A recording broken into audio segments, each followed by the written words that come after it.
Once again, it's your boy Roc Star, host of the popular new podcast At My Momas House and Roc's House. As usual, I come to you humbly out of respect for life and life itself.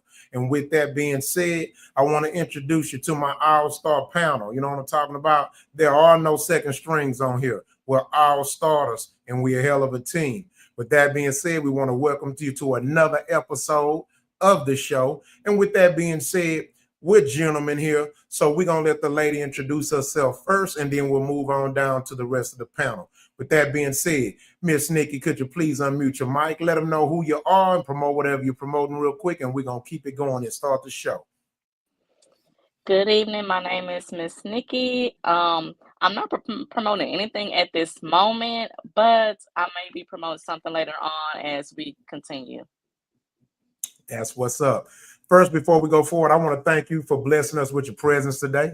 We truly appreciate that. Anytime someone is willing to take time and energy out of their busy day, we definitely appreciate it, and it doesn't go unnoticed. So we thank you, and we hope you pop your shit tonight. Now I'm talking about. With that being said, we're gonna scoot on over to the right. You know what I'm talking about? Quality. Talk to him. What's happening, world? What's happening? I hope everybody's good out there in the YouTube world. I am your man, N-A-T, Silent E, a.k.a. Quality. You did. With that being said, we're going to go and scoot down to the goddamn right, and on the bottom be under me. Y'all know who the fuck this is. It's the world's greatest nigga, man. With that being said, I'm going to let him introduce himself. You know what I'm talking about? Hey, you know who it is, Rich Blackman, the world's greatest nigga. You know what I'm saying? Every man need 3 women. Yes, sir. Make sure y'all go get that book. I definitely was one of the first group of people to get it. It is a great book. You gotta get it, man. So yeah, you can comment or whatever. If you don't have the information, we will promote it throughout the show. But go get the book. And if you motherfuckers who don't read, start reading. Goddamn. That is. I don't know how to read. What'd you say? I don't know how to read. Okay, well, you're gonna learn today. They got apps for you, man. Put it on your phone, it'll read it for you. Make it simple. That's for your dummies. Nigga, what you know? We're gonna keep it moving. For your dummies. We got my boy King in the building. And y'all already know who he is. That's Mr. Hugh Wood, but I'm gonna let him promote it. You know what I'm talking about? Talk to him. Hey, what's up? What's up? AKA Mr. Wood. You freezing. Glad on the show tonight. I didn't in knee deep in table reads, going to locations. I was just threading the needle today around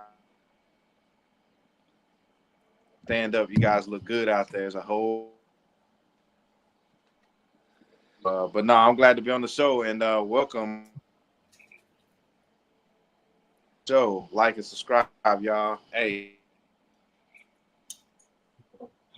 All right. On YouTube TV.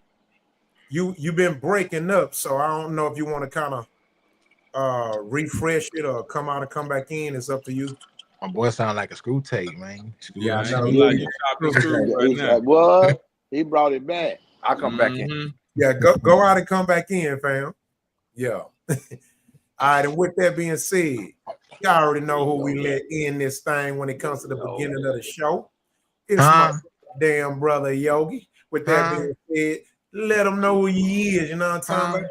He is I and I am him. No Snoop Dogg. Fuck you talking about. Hey man, he come. Fuck with a fat boy. Yeah. Quality. File copyright infringement on this motherfucker. I mean, you already know, man. You already know. Sick of this shit. You already know. That's why he my little brother. That's why. I already know. He gonna grab and snatch every now and again. I ain't mad at it. We got a thief on the panel. Who where yet?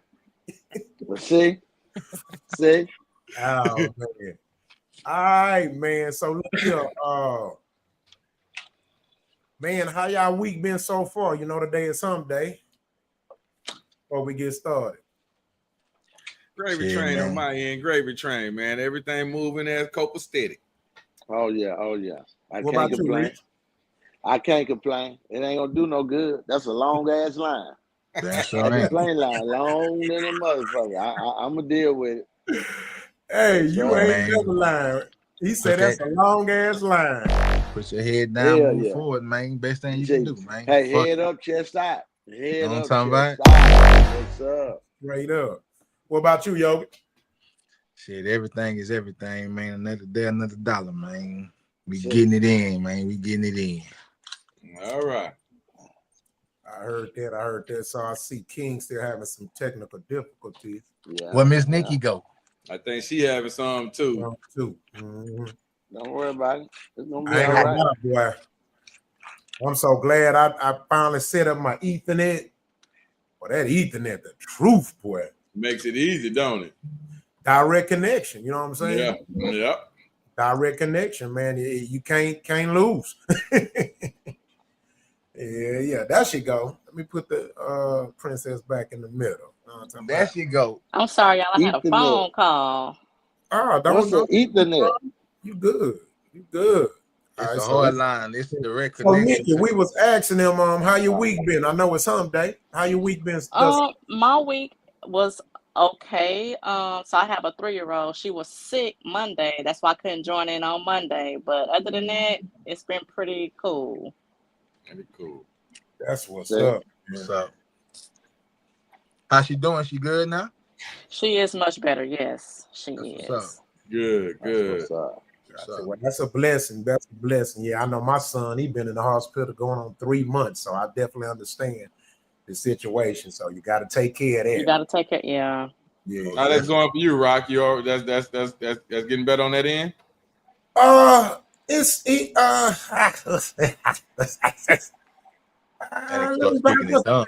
What's the best words to put it? He's still here. He's still here. Okay. That's all that matters. He's still here.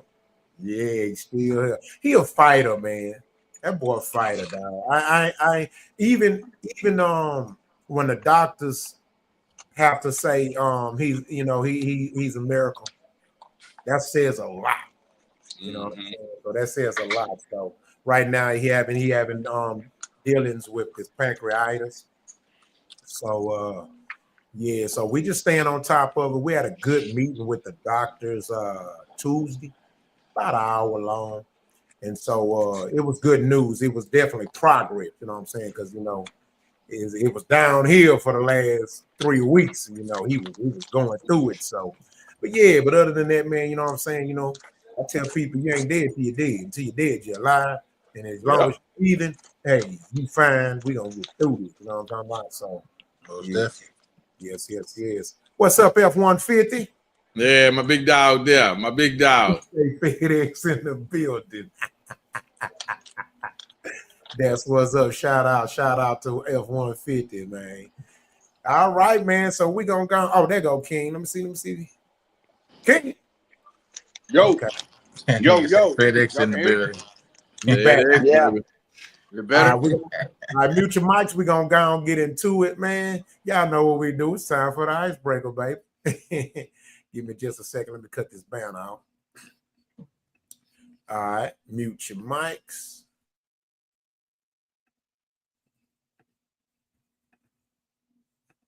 Look at me, I'm slipping. I thought I had it in order. Hell no. Hold on. Where my shit at? Oh, there you go. Here we go.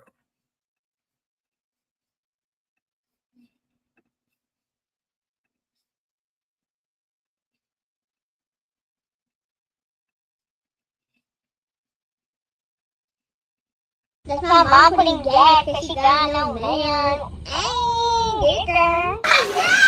Why are you watering that? Whoa! So they can grow? Yeah. Thank you. Why are you putting on makeup? I don't know, baby. It makes mom look prettier. Well, but I don't think it's working. No, she don't. Mom, Samaj, ma'am, what are you doing? wash the dishes. I didn't have no picture of me. I'm not taking a picture of you, but you're making a mess. You got water everywhere. You got shoes on, though? I got shoes on, though. What that mean? So go there and clean up. Girl, Mint. I miss my meal. No, you don't. Your man's gone. And my mom got pregnant with me. And she went to the hospital and take me out. And from her ass. That's my mom.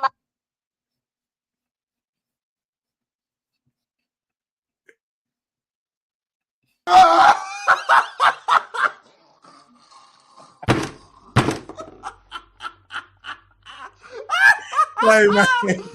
Look here. Look, the shit ain't funny, but the shit funny. The cute babies, the babies. Hey, Kids man. too goddamn smart, man. The Babies kids smart. Too goddamn smart. And they gonna say any goddamn thing too. What they call And they're them, gonna tell you the truth. They ain't No, sugarcoating. That's what it is. It's the truth. It's the truth. Them They don't indigo, with the sugarcoat indigo babies. She say, "Ooh, look at my mama. She ain't got no man." Nah, the one was when she put the bake up on and she say it ain't working. Yes. That shit was funny. Shit diabolical, dog. These kids will fuck you up. They innocently and honestly just being truthful though. That's the kicker to it. They don't even think that they're doing anything wrong. They just think that they really doing the right thing, which they are. Ain't nothing wrong with Actually that. are. Yeah, they really are. They just being realistic. They just And talking. sometimes us as the grown-ups need to take a page out of their book. Just try it one day. Just try being honest. And get beat up. Free your soul, man. It'll free your soul. Nah, for real, kid. And get beat up. Quality. You're gonna get everybody beat up. I know people so sensitive, boy. Yeah. It's your honesty, though, man. It's your honesty. They can't beat you up for having your own. What? Yep. You can't ask no question. Wait, King. You ain't got to tell it to them now. Just have it in your mind what your honesty is. I mean, but we do that already, though. Don't go make it public now. Some of this shit you better keep to yourself. You ain't lying. You ain't lying, man. You ain't lying. I on Facebook no more. I don't know what I could say. Monday game. Yep. Comments from people. Oh my God.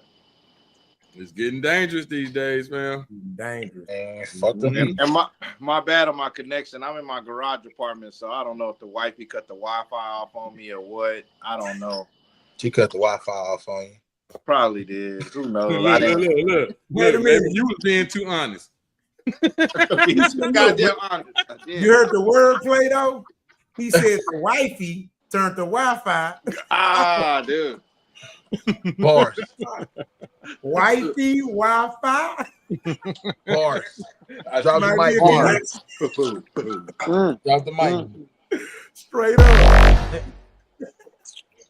All right, y'all. Let's go into the flowers, man. And I'm definitely proud to give this flowers away, bro. This is a cool one.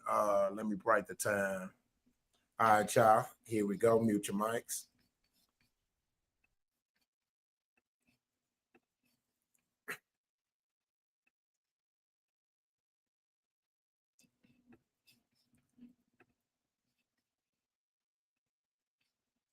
All right. So as of late, this is D'Angelo. He's known as the inventor of neo soul, even though it was something that he didn't really like. He felt that like it was a limited label, which I respect, but he also embraced it, the fact that he did invent a quote unquote new genre. With that being said, he recently passed away from pancreatic cancer, and he will be missed in love. Let me go through his bio. D'Angelo Michael Eugene Archer was a Richmond, Virginia-born singer, songwriter, and producer who became a leading figure in the neo-soul movement of the 1990s and 2000s.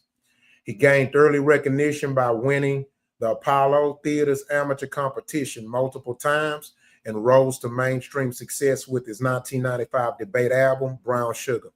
His career was marked by his innovative sound, multi-instrumental talent, and critically acclaimed albums like Voodoo and Black Messiah, but also by periods of seclusion. He was born February 11, 1974 in Richmond, Virginia. His father was a Pentecostal minister where he began playing piano at a young age, and he was very active, even playing multiple instruments in church while there. At 18, he won the Apollo Theater's amateur competition. He also dropped out of high school to pursue his music career and moved to New York. In 91, he formed a band, Michael Arch and Precise, which gained some local success before he moved to New York to pursue a solo career. His first major success came in 94 as co-writer and co-producer of the song You Will Know for the film Jason's Lyric, which was sung by some of the most popular R&B singers at the time, including H-Town, R. Kelly, Usher, and many more. Oh, man. With that being said, y'all, we would like to give our flowers, our special flowers, to the one and only Michael D'Angelo.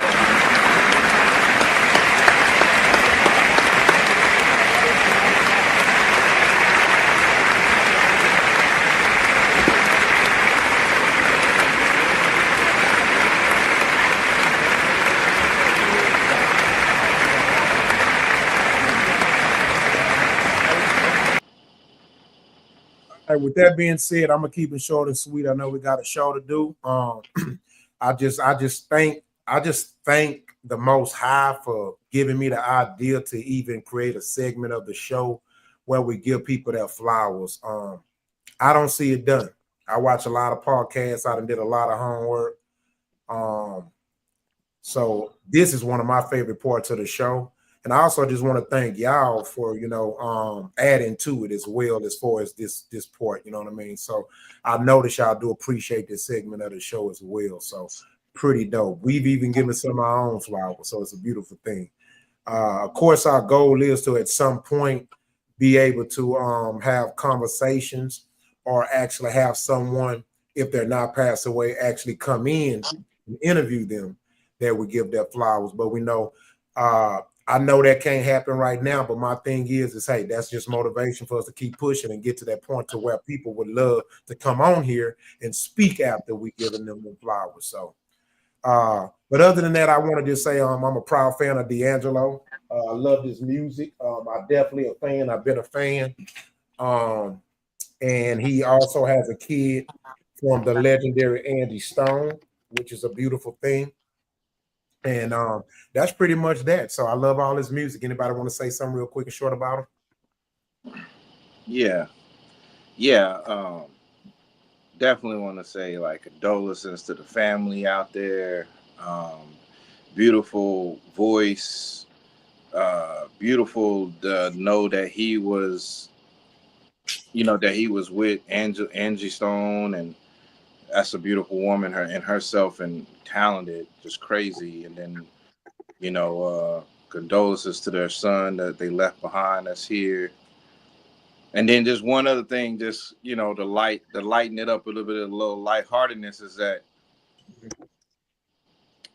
everybody who didn't grow up in that era to see this man, there's a once upon a time in a moment, like this dude shocked the entire world and had us all watching this video of this man's body performing this song. I don't care if you was a man, you was a woman. I don't care if you was gay. I don't care if you was straight. I don't care if you was nothing. You watched that video entirety. I don't know what you did after the video, but you watched the video entirety, and that's something that artist did. I mean, I'm not speaking an artist of saying like as a singer artist, but I'm saying like an artist, like in a museum, like an art. That's what he had created. So I feel good. I'm glad that he with Angie right now. Yeah, that's what I like to believe. That's what's up, man. You're definitely telling the truth, man. He shocked the world on when he did that video, and at the time, that was as risque as it could get. Especially as a black man, like a man. Yeah. All right. Anybody else before we move forward? No, just the condolences to the family. I want to make sure I let them know that my condolences to them. Yes. Condolences to the family, man. But I wanna point out a bigger picture, man, about what you just did. The picture in itself, the 3 black figures, you know what I'm saying, passing away from the same thing. Yeah. You know what I'm saying? It's a message, low key, man. Y'all go check yourself out, make sure y'all good, man. Thanks. Because like we you know what I'm saying, we seen them one day, they were gone tomorrow, you know what I'm saying? So y'all gotta stay on top of that, man. Like that, man, health is wealth, man. It's important. Yeah, I'm glad you said that. Yeah, I'm glad you said that, man. I can't stress it enough, man. You know what I'm saying? And so, I definitely, like TB and like to say, I definitely, when it comes to health and fitness, I definitely, am the change that I want to see. People ask me where my journey started. I told them when I was around 2021, I had just started asking my mom and stuff. I'm like, Mama, why everybody in the family dying? Like my people on my mama's side wasn't even seeing 55, cuz I'm talking about they was dropping like fucking flies. And so she would tell me, oh, heart disease, drug use, alcohol, this, that. And so I would ask, okay, how? What caused it? And it would be habits, cigarettes, this, that. I knew then. I was like, you know what? I'm looking at this shit like a generational curse. And, for some people, it don't bother them. But for me, I don't know why the shit scared the fuck out of me, dog. Like, it literally scared me. I'm like, I'm thinking I'm being that pine box next, and I won number 2021. So it's compared to other people my age, it is kind of weird that it scared me like that. Because I'm like, I had a body that could absorb that shit. When you young, I'm sorry, man, a young nigga can get away with some shit. Yeah. Oh, yeah, definitely. They can get away with some shit, bro. And For then, sure. and I'm at least saying in our time, because we were active, we were outside too, so that kind of balanced it out. So, but like Yogi say, man, get y'all health and all the time. Yeah, because I just did all that men's health stuff like a couple of days ago, and those numbers are shifting, y'all. So don't be thinking you can wait till 50 or 65. You gotta wait. You gotta do. They saying, especially with black men and Latino men, they saying 40. Yes. 40 years old, you need to go get all that check, rooter to the tutor, all of that. Yeah, don't tell me that. I turned 40 in a couple days, man. Well, you need to go in a couple days. In a couple of days.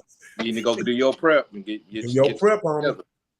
It's for real, cause man, that pancreas cancer, colon cancer, liver cancer, all of those places right there. You got. They tell you that you probably got 3-6 months left, maybe tops. Every time I hear that, man, it's sad, and I'm not making jokes of this. I'm not making lighthearted of this. I'm so serious. Like, go get checked out. It ain't nothing feeling good to know what's going on with you. What's going on? Even if you don't get okay news, ain't nothing like knowing what's going on with you. Because quality, that's what be scaring us to go in, is that we want to know who you're okay. Know the results. You just need to know what's going on with you. Go find out what's going on. Do you know your blood type? Man, they don't make a CAT scan. They don't make a CAT scan machine big enough for me, man. They tried to put me in one, bro. I was in that motherfucker. You must go into the wrong place. You gotta go. Get your ass in there. Yeah. Get your ass Hold on. They need to sedate me, put me to sleep. I'm claustrophobic, bro. No. Hold on, yo. I got an answer. I'm gonna get with you outside the show. So I'm claustrophobic. Now I still end up getting in one, but what it is, there's one on the southwest side. It's an open one. Yes, it's an open one. I need that information. Yeah, I got it. I'm gonna have to look for it in some years. because I had to do a CT scan or whatever, but it was an open one. It's only like 4 in the city though, and then it's a lot of cities don't even have them. It's like $1 million machine. Yeah, but I'm gonna get with you on that. Just if I forget, you already know, hit me on the hip. So yeah, I got you. Cause man, I had got into a wreck and I had to go get a CAT scan, man. So I went to the place. Yeah, and they strapped me down. I was fucked up on the strap down. Like, man, y'all tying me up like I'm going, like I'm in the crazy high. Man, they slid that motherfucker under there. Man, I promise, bro, I'm probably neck deep. Now, get me up out of here. I would have, boy about to go crazy in that bitch, boy. God damn. Yeah, dog, man. Hey, now. Well, you would have caught hell in the military, yo. Huh? You would have caught hell in the military. Yeah, man. Throw your ass in one of them little fox huts. That's why. That's why I ain't go. Oh yeah. It's all good. And yeah, and also, ladies, same thing. Thyroid cancer. Absolutely. Heart failure. Yeah, that's y'all number one issues. That's the number one. Actually, heart disease is the number one killer. It's the number one, and it's a silent killer. Yeah, and then like thyroids. Mm-hmm. Yeah, man. Yeah. You know, we was talking before the show. You know, one of the things, the problems with Black folks is that we let our genetic blessing get us too comfortable. Because we know we durable. We're durable people, right? So we hold form longer and we can take more wear and tear. But that don't mean it won't catch up to your ass. It will take your ass up out of here. I'm trying to tell you. This body got expiration date, man. It's got an expiration date. Yeah, and like I tell people, black don't crack unless you own it. If your lifestyle bad, that black don't crack. Yeah.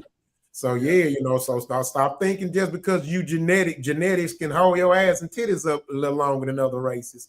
And I tell people this all the time. People be like, why white folks always run? I say, because they running for their fucking life, literally, nigga. They know their time is short and they act like it.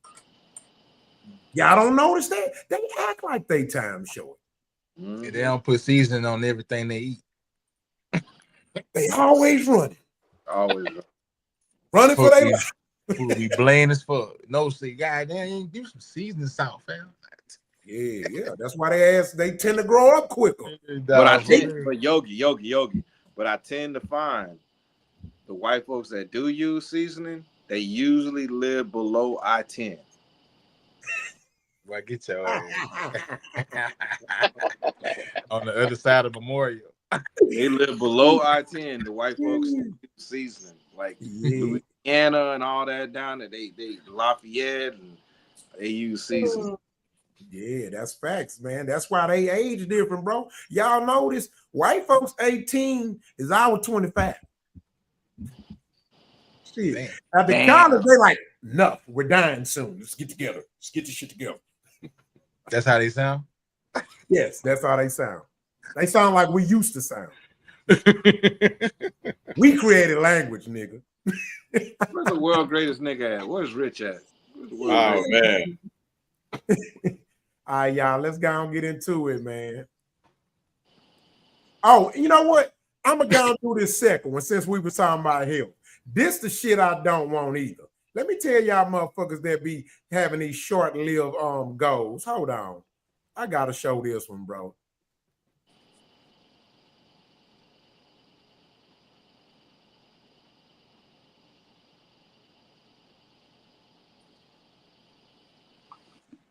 I'm sorry,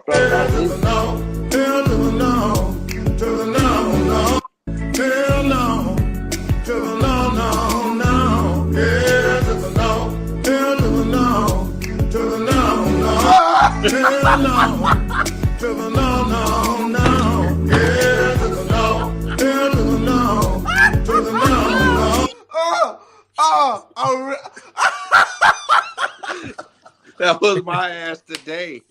That was my ass today. You gotta put it up. I hate them buy. What did he take? His bag and ran out that. Yeah, he ran up out of it. He took his bag. I'm not doing this today. He took his workout bag. Yeah, I'm not doing this today. I'm going home. Hey, hold on. To all my clients out there that don't come back, let me tell you motherfuckers something. I'm gonna find you. I'm gonna find you, motherfuckers. He gonna send Big Yogi at you. Get your ass to this gym and go work out. Let's go. Yeah, I didn't go back to my personal trainer either. No. See that? But look, on the cool, I swear to God, that's why I don't do that shit. These trainers be so fucking up, bro. Like, no, nigga, I'm wheeling your ass in. I'm playing the long game. I'm gonna give you the lightest motherfucking workout the first 2 to 4 sessions, nigga. I'm gonna get a couple checks out your ass, nigga. You ain't gonna leave me once I really get on you. Let's get a couple checks out your motherfucking ass. Yeah. You know, it's a fickle business. It's a very fickle business, I'm telling you. Because I bet it is, man. Because I went in today, I was not feeling it. I did not want to be there. I did not. But see, King, man, so this morning, man, I tried to go work out last night, but the gym that we got over here is a little tight. People up in there. So I'm like, man, I'm gonna get up early in the morning and go before I go to work. Man, I woke up at 2 this morning, bro, and I'm like, man, but see, King, that's what champions are made. When you don't want to do it, you do it. Do it. You get your ass in there and do it. I went in there, I put it in, I did my bis, tries, and thighs, just to, got on the bike. But I did not want. I did get out of there as quick as I could, though. I did. I ain't gonna lie. Yep. I ran at the gym when I went and worked out with Quality. Man, the way that boy was stomping on that treadmill, I'm like, nigga, I don't want none of that smoke. I could tell by Quality's shoulders that he gonna work out. I ain't messing with that. I'm talking about a nigga straight big back over there, big back. Nigga, neck and shoulders.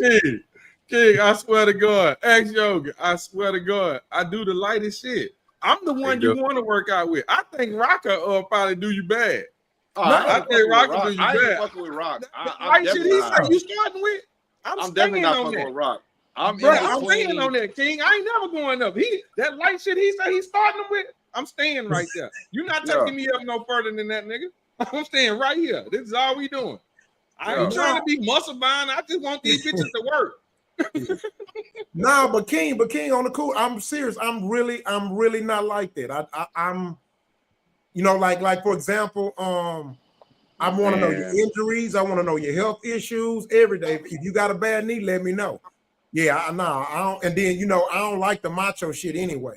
Because it ain't about weights and shit. I hate niggas like that. Oh, I was gonna say, man, because I was like, you ain't gonna like me. You got muscles. You got muscles in your knuckles. I was like, I can't mess with this. Muscles in your knuckles. Boy, I ain't never heard of that one, boy. Wait a minute, this nigga say muscles in your knuckles.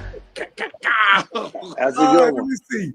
That nigga punch stronger than a motherfucker, ain't it? 33-18. King said muscles in your knuckles. Muscles in your knuckles, man. I ain't fucking with you. Yeah.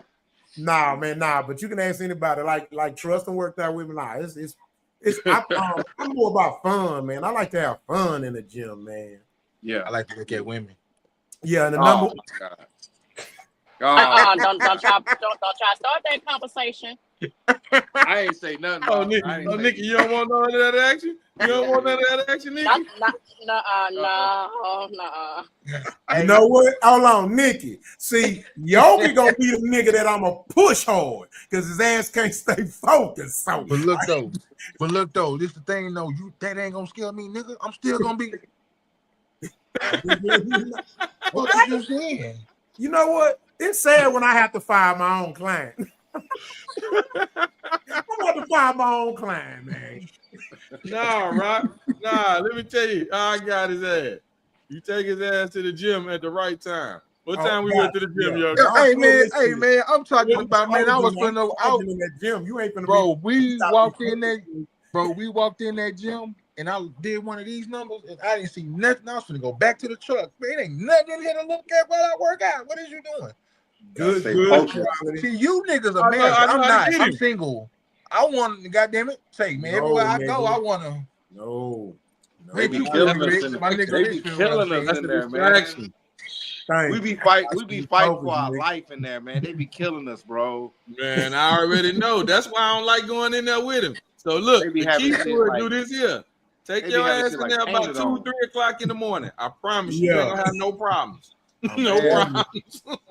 Hey, Quality. And that motherfucker in there. Listen, Quality. I let you slide with that one. I'm not letting you slide on the next one, bro. Hey, Quality, I'm gonna appreciate start going this, by man. I myself. know if he ever work out with me, he gonna have to meet me at 6 a.m.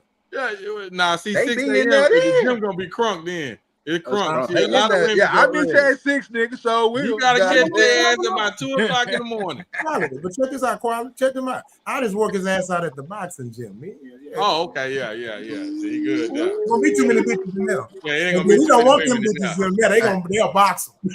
Yeah, That's what they'll fight his that's ass what I back. need. Hey, listen though, I Rod, need if that you for like say a we year. going I to need the a boxing boxing gym, training for like a year. if you say we going to the boxing gym, nigga, I'm not gonna answer your call and I'm gonna block your number.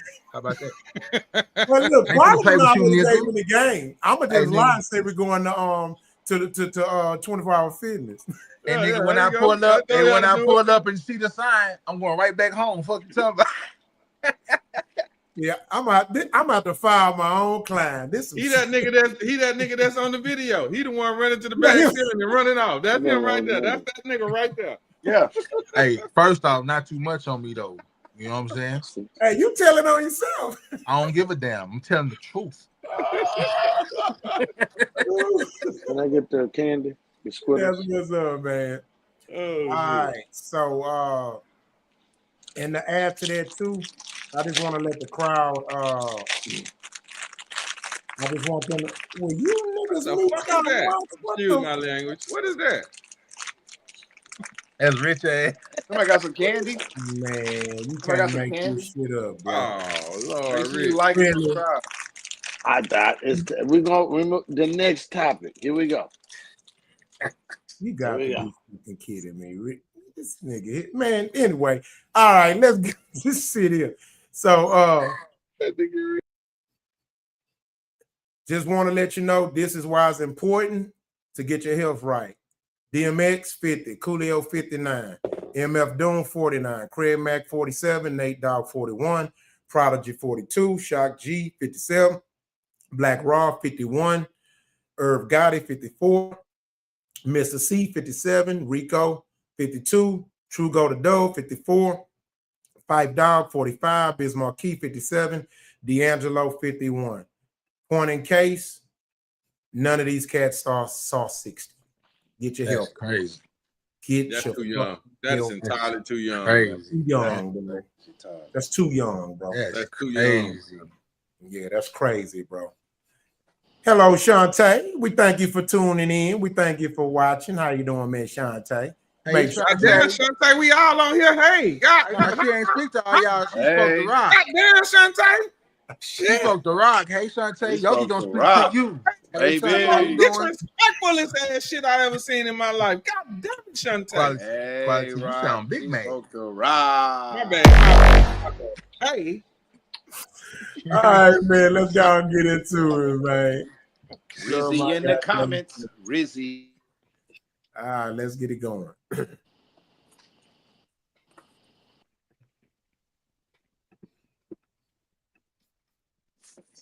Mute your mics.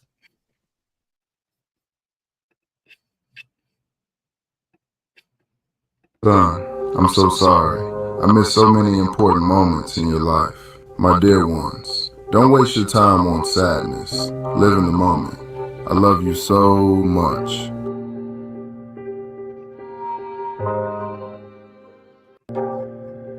Son, I'm so sorry. I missed so many important moments in your life.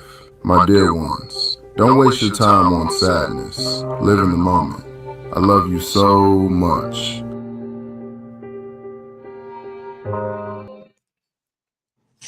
All right, so basically, there's been a turn in the AI world. Story 2 came out a couple of weeks ago, if not less than that. And since then, there have been a lot of AI videos created where people are mimicking famous stars, doing silly shit. And also, they have these apps where people can take their loved ones who are deceased, make them talk and move. So basically the topic of conversation is in your perspective, you know what I'm saying? People can do what they want to do, but we just want to just ask y'all and the people out there viewing, in your perspective, what's your thoughts on this? Do you think this would be too much? Would this be something you would do or not, and why? Before we go into the conversation, we want to welcome Smelly to the panel. How you doing, sir? How y'all doing today, brothers? Oh, All bless right. you, man. We go. I'm proud to have you, and you right on time, my brother. So we're gonna get into it. I'm sure you saw what just happened. So with that being said, Smelly, we're gonna go and let you go first. What's your thoughts on that in the new AI thing? Would you be okay doing something like that for a loved one that's deceased? I don't get into all the AI and the computer world, man. You know, we come from a generation where we ain't have all that, man. So I'm from the old game. We don't get into all that, man. You know, I let my loved ones, the dead ones, be dead. And I do what I do on that end, praying and speaking to them through that moment. But at the end of the day, that AI, I'm gonna let my dead ones be dead and let them go where they go, man. I ain't into that. Gotcha. Dang, man, you look like a YN, bro. Hey, when you said that, I'm like, damn, I thought he was young. Hey, man, I ain't no YN, man, not at all. Yeah, Well, man, we just said it though, man. The black don't crack, man. We stay young forever, man. Man, We just got to talk about it. Man, I can be a YN. I'm an OG, man. Oh, you say YN. That's what's up. Okay, then. So we're gonna open up the panel, man, and just get people's thoughts, man. Rich, the world greatest nigga, what's your thoughts on that? Would you be okay with doing that to a family member that's deceased or loved one or not? And what's your thoughts on it, Rich? Now, me and old Smelly, we from the same school. I'm gonna let the dead be dead. You know what I'm saying? I'm not trying to act God or bring nobody back, man. If they left, it's over. I'm trying to, my day coming. I'm gonna see you again if it's meant to be. So, it's that's a little too much for me. You know what I'm saying? The little AI stuff, how they doing? Because AI gonna take over.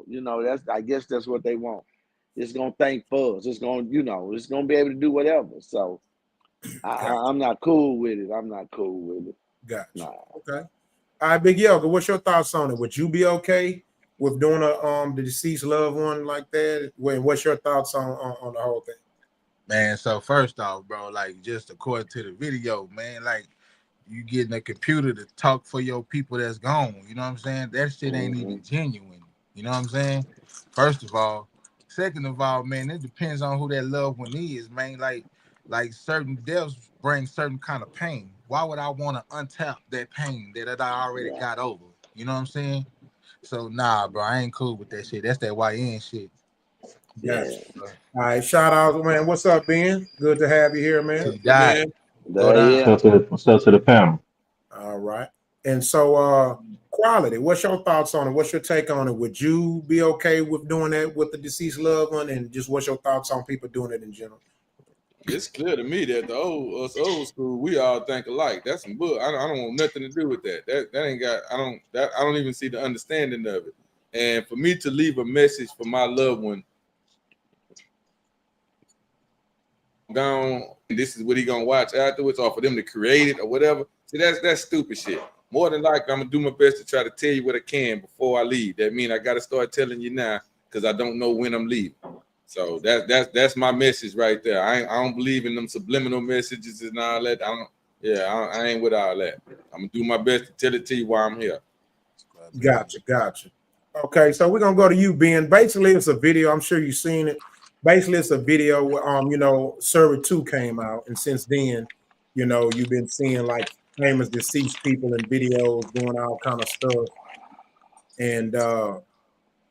And also you got it to where people are basically taking their loved ones and kind of like bringing them back to life, having them talking and moving and stuff. And so What's your thoughts on that? Would you be okay with doing a deceased loved one like that? And just what's your thoughts on people doing it in general?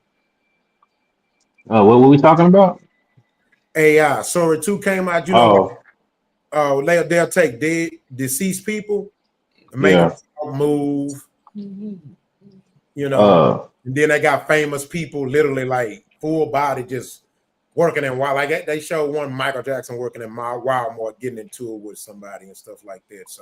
So the question was, would you be okay with, doing a deceased relative or loved one like that? And then what's your thoughts on it in general with people doing it? nah, man, I wouldn't do that. If I were to do something like that, it'd be just for the family. We'll determine the type of setting it's going to be in, just a private thing. But I wouldn't put that on blast for the world to see. I wouldn't do that. Yeah, that's what they're doing. A lot of them are just doing it for personal, but the companies that can do it, they're selling it, so they have to promote it to give people that option to even want to do it. Yeah, I mean, I wouldn't do nothing like that for the world to see. Kind of like people be buried in these odd kind of ways that we consider odd, like got them sitting up at the chair or sitting on a motorcycle. You know what I'm saying? Like people got their own way of doing stuff, but no, I wouldn't want that done to my family members. That'll be something we discuss in house for us only, not for the world to see. Okay. If we even did something like that, it's kind of wild, but hey. Gotcha. Yeah, because I know Big Yogi said something that was interesting. Big Yogi was like, he already to lose a loved one, and knowing they're not in your presence no more is already painful enough. Yogi said to do that would kind of be like tapping back into a pain that he don't want to have to go through again. What's your thoughts on Yogi's response to it? All right, I mean, I agree. Some people just grieve differently. Some people probably want to see a loved one. If they can imitate the voice or something, they might want to see that. But I don't think that's for the world to see, though. That's not for like public consumption. Gotcha. Okay, cool. All right, King, what's your thoughts on it? Would you be okay with doing that to a deceased loved one? And also, what's your thoughts on people doing it in general? My thoughts on it is, nah, I don't see me doing that. I don't see that. I don't know if I would do it like a privately thing with the family either. I'm not sure. I tell you one thing. I think I don't really like it. I don't really like what they're doing. I know what they're doing. They're kind of numb. They're trying to numb us. They're trying to numb us. And I'm speaking from like the film entertainment world right now, because there's a thing with these AI and these AI actors, and also like who owns the intellectual property that these AI people do. And I feel like a lot of these bigger companies are trying to figure out a way to numb and desensitize regular people like us to be okay with it. So once we're okay with it in a certain fashion, they can use it how they want to use it, to where maybe they aren't using real human people in movies no more. Maybe they aren't using real things, or maybe they're using it for psyop interpretations. Because for one, how does this AI know the mannerisms of what my deceased loved one did before? Why would I want to why would I want my child to see Michael Jackson going off on somebody in Walmart when that ain't what that man's legacy is? Like, I just feel like they deceiving a whole generation that don't have to do this kind of discernment that I'm doing, because they don't know any different. So me, I don't like it. That's what I'm gonna say. I don't like it. Hey, you know what, King? That's a good point you bring up on that one. Because in like 20 or 30 years from now, they may look at that as like not knowing the impact that the actual person had on the world, or who that person actually is. I was talking to a coworker today, a younger brother. He like 31, maybe 32, and I happened to bring up D'Angelo, and he was kind of like, "Who?" And I was like, "D'Angelo." I was like, "You know who he is?" Like, "Oh, he's like, yeah, I know the name. My mother used to listen to him." I was like, "Wow, that gap in generation. He don't even really just, because of us, that's different when he passed away. It hit us a little different." Whereas he was kind of like, okay, kind of like, all right. So imagine in 20, 30 years, they're looking at Michael Jackson as some kind of funny figure where the way we revered him when he was living, that we saw him live. So that's a good point, man. And not to sound too long winded, but people do that with pictures now, man. With like the avatar people be doing online with the AI avatars. Mm-hmm. Like they don't even understand. Like everybody thinking it's cool. It's nice to have a nice little picture, but man, you giving all kind of rights to it. People can take your image and use that in the virtual world space, where they can use your image for whatever they want to use it for. And you gave them the okay when you signed up for them apps, and you say, yeah, you have access to my images, and you can get my livelihood. Like they don't even realize what they're doing, giving people access to you, what you look like, your mannerisms, your tone of voice, whatever you got going on in the virtual world, and you can't do nothing about it. Mm-hmm. Yeah, Damn, yeah, that's all good. right. Yeah. I know. When I see it, I kind of cringe. Yeah. I kind of cringe. I don't think I could do it. I know I definitely. Everybody on here, I agree with everybody on here, but the comment that stood the most is Big Yogi. Like that, I don't want.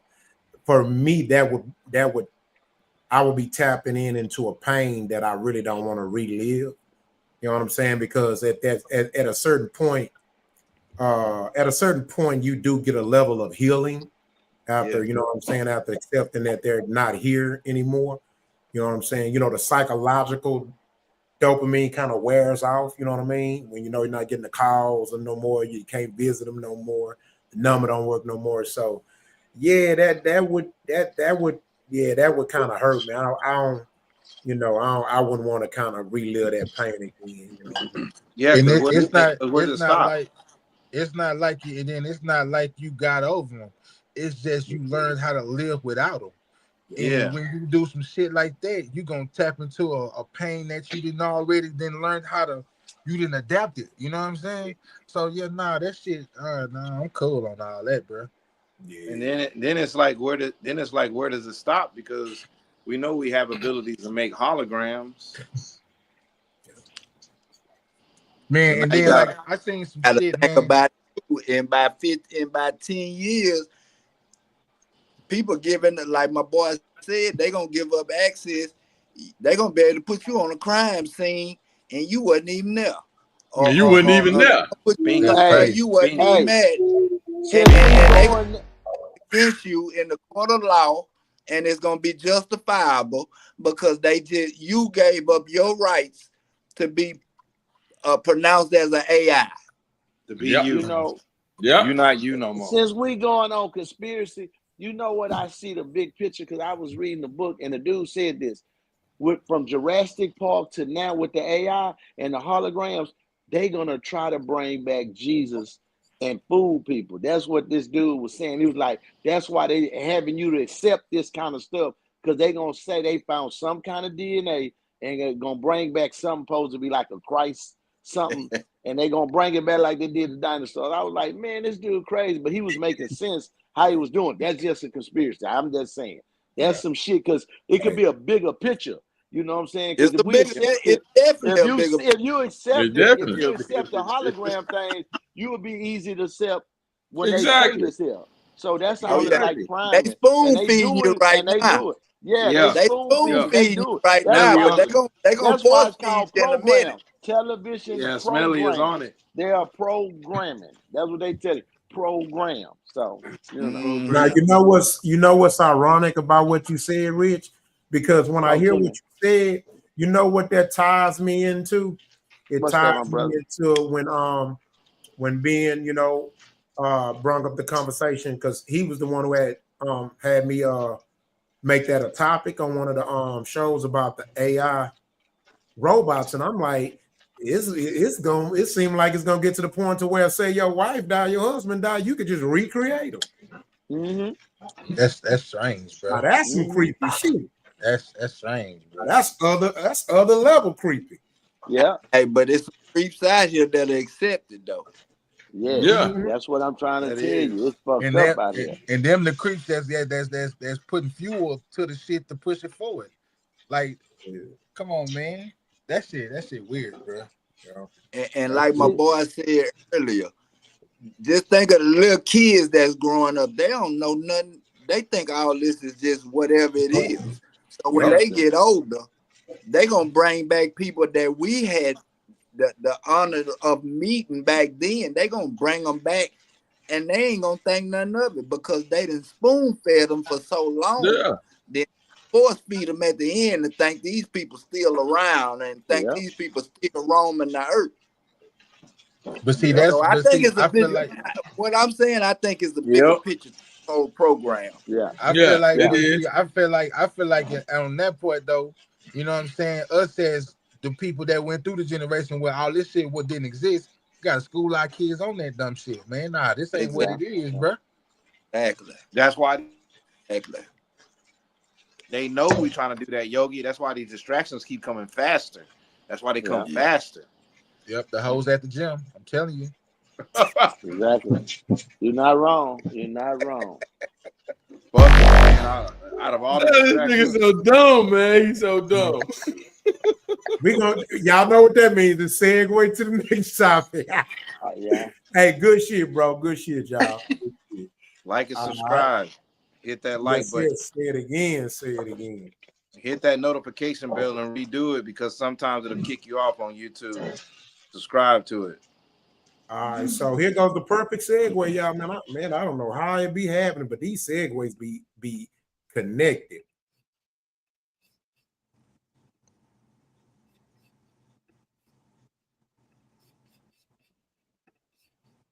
And fighting amongst ourselves over the Charlie Kirk assassination and which direction the bullet came from, well, monsters like this are actually in the background, changing the future of humanity. There is nothing bigger going on in the world right now than the digital IDs that are being rolled out globally. This is going to impact people's ability to work, people's ability to bank, people's ability to buy and sell, their ability to travel. You basically won't be able to exist in society or participate in any meaningful way if you don't get one of these digital IDs. Oh, but don't worry, guys, it's free. I'm announcing this government will make a new free of charge digital ID mandatory for the right to work by the end of this parliament. Let me spell that out. You will not be able to work in the United Kingdom if you do not have digital ID. That's right. You won't be able to work in the United Kingdom unless you get one of these digital IDs. But I know your biggest concern was how much is it going to cost to get the ID? And I hope this bag of mayonnaise has relieved any of those worries because it's going to be free, guys. Thank God. All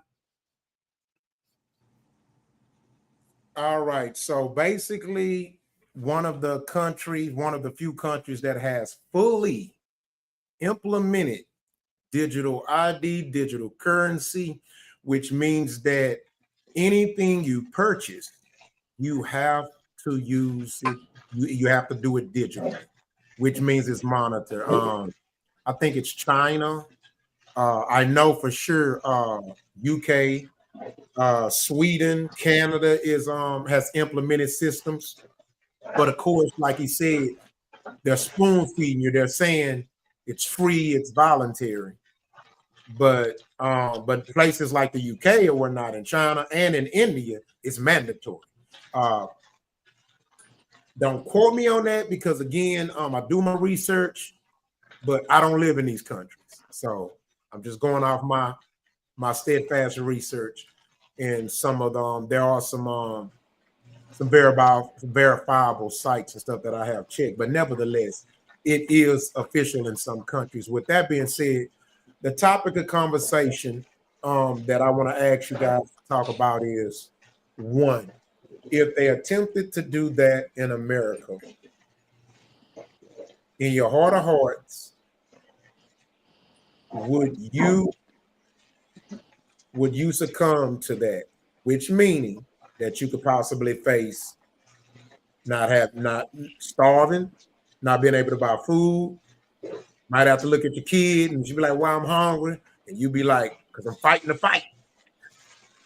You know, I'm putting it like that because it's easy to say some shit, but then not think about what are some of the things that come along with sacrifice. You know, and it's not saying we won't sacrifice. I'm just putting it in perspective before we answer this question. because we talking about some real live shit here. So with that being said, Rich on the side of me, my brother. So Rich, what's your thought? If America attempted to implement that to where it's mandatory, what's your thoughts on it in general, and how would you accept it? Well, I'm not going to accept the mark of the beast, and that's that thing, that a chip they want to put in your hand, and you got to scan it and all that. I'm not accepting none of that, so I'm not down with that wave. But like the credit card already, the touch and the Apple Pay, I already used that bullshit, Cash Out, so they didn't already got me used to that. But I'm talking about that mark of the beast. They talking about you supposed to get it, gonna be a chip in your hand where they can keep up with your location, with no more lost kids, no more money being stolen. They're gonna sell it to you real good. I'm telling you, I read that about 10 years ago in Beheld of the Pale White Horse. Yeah. But I'm just saying, I don't trust that. I don't think everybody should know. You should put all your eggs in one basket. You know, I'm old school. I like to feel them, them blue faces. You know what I'm saying? So, I'm not gonna be with it. I can honestly tell you that. And how would I survive? I was a criminal before I was anything, so I know how to go back to my roots. You know what I'm saying? I'm gonna pillage the earth. I'm gonna become a pirate because I'm gonna feed mine. You know what I'm saying? I'm not fucked up about that part. That's just what I'm willing to do. You know what I'm saying? So I'm just, if I'm willing not to go that route, I'm willing to go the other route. You know what I'm saying? It might not be the right route, but it's the route I'm gonna take. You know what I'm saying? So. That's just me. I'm not, Gotcha. That's respected. So let me add to some context to it. So basically, the digital ID means that's going to be the only form of currency. That's going to be the only form of ID, and that's going to be the only way you can purchase anything. So that means it's going to be a combination of your ID. That's going to be your only form of debt. With transactions, won't be no more credit cards. It's going to have your credit score, your whole life on it, DNA. That's why if you notice, they push into digital ID now, right? Mm-hmm. Even the passports they got digital passports now. Order mine is only $20. Now we still need the passport to go overseas. It's still mandatory, but like Smelly said, they definitely spoon feeding us. So. But hey, I get it. I respect it. So, you know what I mean? So, yeah, that's real. But there's one to add context to what they saying. So that means they going to get rid of everything. That's crazy work. But I feel you, Rich. But you don't forget the border system always works. Because somebody going to need a chicken and somebody going to need a cow. Somebody going to need a goat. You're going to have somebody don't have. And that's when you don't need currency. You know what I'm saying? You got to see where the value lies. You know what I'm saying? Because any paper ain't nothing but paper. We give it value. You know what I'm saying? So something like water may come important.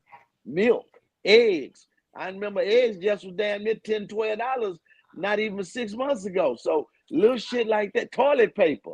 You see what I'm saying? I might get a plug on some tissue.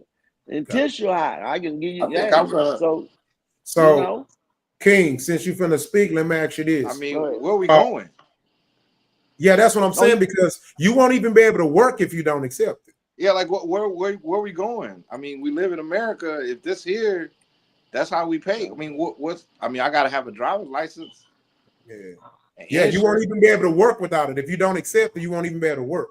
But I work for myself. That's what I'm saying. I'm not worried about working. That ain't never gonna be, like that. I never had an idea. But you did say you can't buy any food, groceries. You can't buy nothing. Anything you can buy in the store, you got to use that card. So I'm like, why? What would be the bad reason for me not to just tap in? I mean, I live here. I mean, if that's what it is, it ain't like I'm going to prison or something, or I can't move around the world. Now, if it's something like that, or if they got to know my whole business, like I can't have no privacy. Under the bed, no mattress money, they're getting rid of money. The money won't be worth gold. Anything. They ain't getting rid of gold. No, I'm just telling the story. I'm not this side. I'm like y'all. I'm not finna sign the mark of the beast. But what I'm saying is I'm that not getting that shit. Yeah, Hey, King, they unless got it's that on my right phone. now. No, it's on my phone. they had, Cool. King, they got that right now. I went to a concert at the Toyota Center. It was cashless. Money was no good. If you didn't have a card or your phone, I mean, they didn't want nothing else. I'm talking about here go money. They like, no, we don't take cash. That's how it is on I'm most like, of this shit. And, I mean, That's what we're doing, y'all. We already on the way there. We already on the way. That's what I'm saying. That's why I had the I don't want to conversation. get It's a like chip, but I keep a little card or something. Yeah, this digital ID, it blankets everything. But you know, let me tell you something about criminals.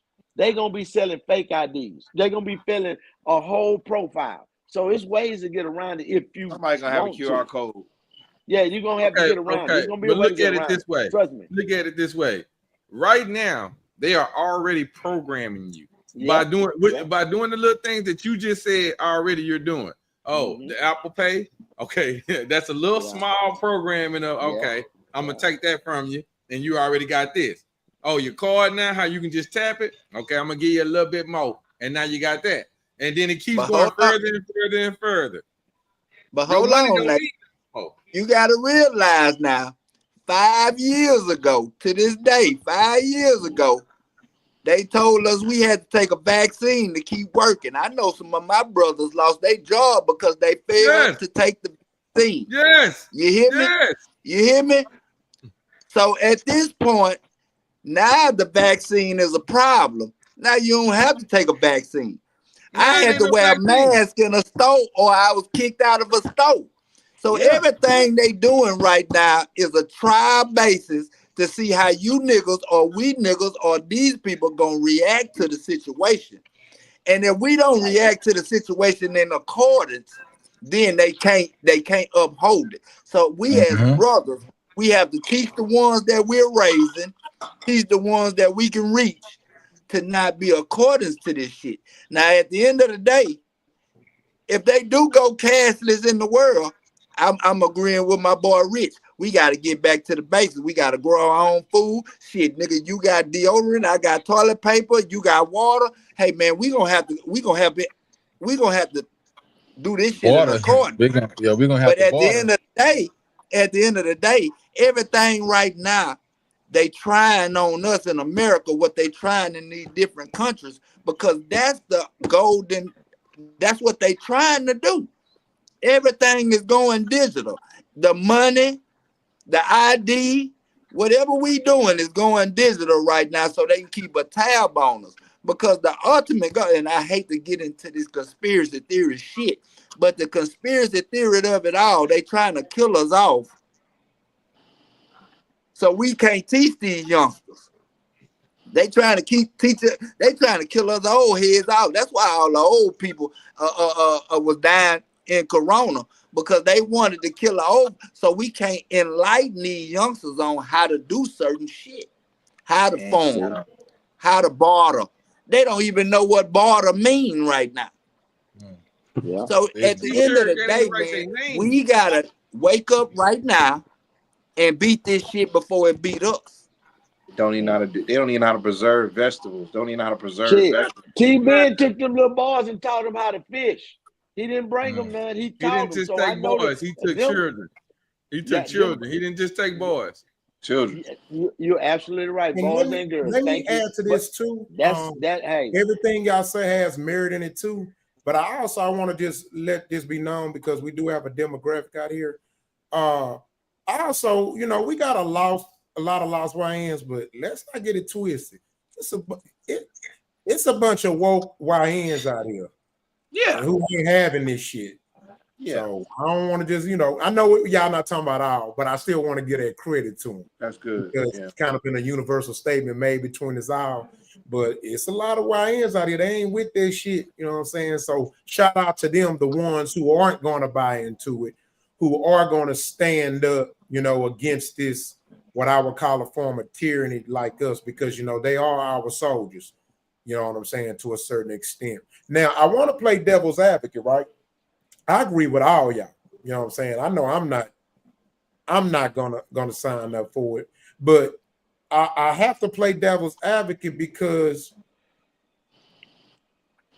it means something. And I would like to get y'all answers from the devil's advocate perspective. So I'm gonna start with Ben. Let's say nothing can stop this, right? And it happens because if we be technical, technically you really can't have a farm in your yard if it's not, classified as that by the state, right? So let's say they play that little old petty ass game, right? Technically, water ain't free, right? If without the digital ID, your water get cut off, right? So being that, what I'm saying, I know you a brother who not saying y'all or not, I'm just saying, since I'm asking the question, that understands strategy. If that happened, what would be some strategies that would make sense that wouldn't hurt us or get us locked up to combat the digital ID if it became mandated? I'm just gonna answer the question you asked in the way you're asking it. Yes. Hey, if that's the law of the land, there is no combative to it. Because if you don't do it, you're gonna go to jail or whatever the punishment gonna be. Ain't no way around it. You'll be a criminal if you don't go with the grain. So it ain't no other way really around that. Your strategy is just to keep your head down and stay out of people's business. To be honest, I mean, if you don't follow the program, you're gonna be a criminal. I mean, it's black or white. But now I would like to go back. I hadn't chimed in at the moment, but hey, part of our family goal is to go to Africa. Just being honest, that's part of the plan. That was part of the plan during our dating stages. And if there's certain things that what we do now, we use our digital cards and I don't use fingerprints for things, but I see people using the fingerprints to log in and stuff. I haven't got to that point, but if it's levels to it. So if it comes to a point where they say, hey, you got to get you a chip implanted in you for whatever rules they put in place. If that's our limit, it's just time to go. It's time to go. I mean, we not confined to have to stay within these borders. You know what I'm saying? The whole earth is for humans, man. We ain't got to just be here. We'll go somewhere else, and we may have to give up some luxuries. We might not be able to just to be available to go somewhere and scan a car and get food. We might have to wait a little bit longer. Just life will be different, but that's where we'll be at. We'll have some sort of freedom with it, though. So yeah, but to answer your initial question, hey man, if that's the law of the land, and if you go against it, you'll be a criminal. So ain't no way around it. Gotcha. Good shit. So I'm gonna go back to King. So based off of what being said, would you agree that one of the few ways that we would have to combat this is to make sure that we inject our kids into that game, technology, being that most of us want to be rappers, athletes, and go to school and get these petty degrees that might not even give you a job in the next 10 to 20 years? Hey, Roc, real quick. Yeah. My bad for cutting in. I wanted to say this. Yes. Hey, we ain't got no privacy right now. Yeah, exactly. We ain't got it right now. Yeah. You track where you go right now. Right now. Yeah, facts. I remember back in the early 2000s, man, my old man, he was in the military. He told me then, and he was talking about years prior. He was like, man, military can listen to us right now in our house and can see us right now. Mm-hmm. Yeah. You ain't got no privacy right now. So this illusion that you got privacy that's an illusion. You ain't got no privacy. Yeah. And there's satellites all around this planet. Exactly. Yeah. That chip that y'all talking about, that chip that you talking about, Rich, they didn't put it in you. They didn't put it in you. They put it in your hand. Yeah. Yep. Yeah, they did. Yeah. Here you go, right here. Yep. Yeah. Yep. This is it right here. This that chip. And a credit card and everything. Yeah. Yep. So you know what you gonna do? Everywhere you go, where you go, what you go with? Yeah. This little motherfucker right here. This motherfucker. They call it the Apple, huh? Yeah. They already put the chip that Apple. If you forget that that one bitch they at talked home, you about gonna in bust a Genesis, Genesis, right? Hold on. We got a lot of people on the panel, y'all. Y'all sound crowded. That one they talked about in Genesis, right? That apple, that same apple coming to back and bite us in our ass. That same apple that Eve ate off that tree, supposedly. That's that apple they was talking about. Gotcha. So, King, I want you to go and answer the question, though, King, because I think it's important. Because the reason, it's a method to my madness, right? The reason I asked Ben that question, because me knowing how his mind run, I knew he was going to answer it the way he did. And so the reason why I skipped it over to you is because, we want to have as many conversations as we can that can at least give some type of options at a solution. Yeah. And so I don't want us to just take this conversation and then there's, you know what I mean? And because there is a solution. And we got to come together. Like we got to create a Black Wall Street. But King, I like but the solution. Do you think that that's a big thing as far as solving the problem instead of running from it or trying to fight it? No. I was adding on. I was like, I do like Ben's solution to go somewhere, but I also like when you said about the IT. I thought you were saying Ben was talking about the IT stuff too, like learning technology and getting our kids involved in technology to understand this. Yeah. But I think that some of us believe we have our lineage here, and we're here, and we want to keep this here. So, I do think that we're gonna have to get into those informational technology systems, but that still is along the lines where I'm still on Rich's point of view of like still having hand to earth, and Smelly's point of view, hand to earth, to where the technical part maybe going to go learn to be an electrician or a plumber. Well, that's what I'm talking about. Technical kind of like hand skill. I thought you were thinking about like IT. I'm thinking about AI. No. I'm talking about what I'm saying is like, here's what people have to understand. And this is why I'm glad we're having this conversation, right? Because sometimes our answers to problems or challenges like this is not as solution based, or the solution might not be the best solution, right?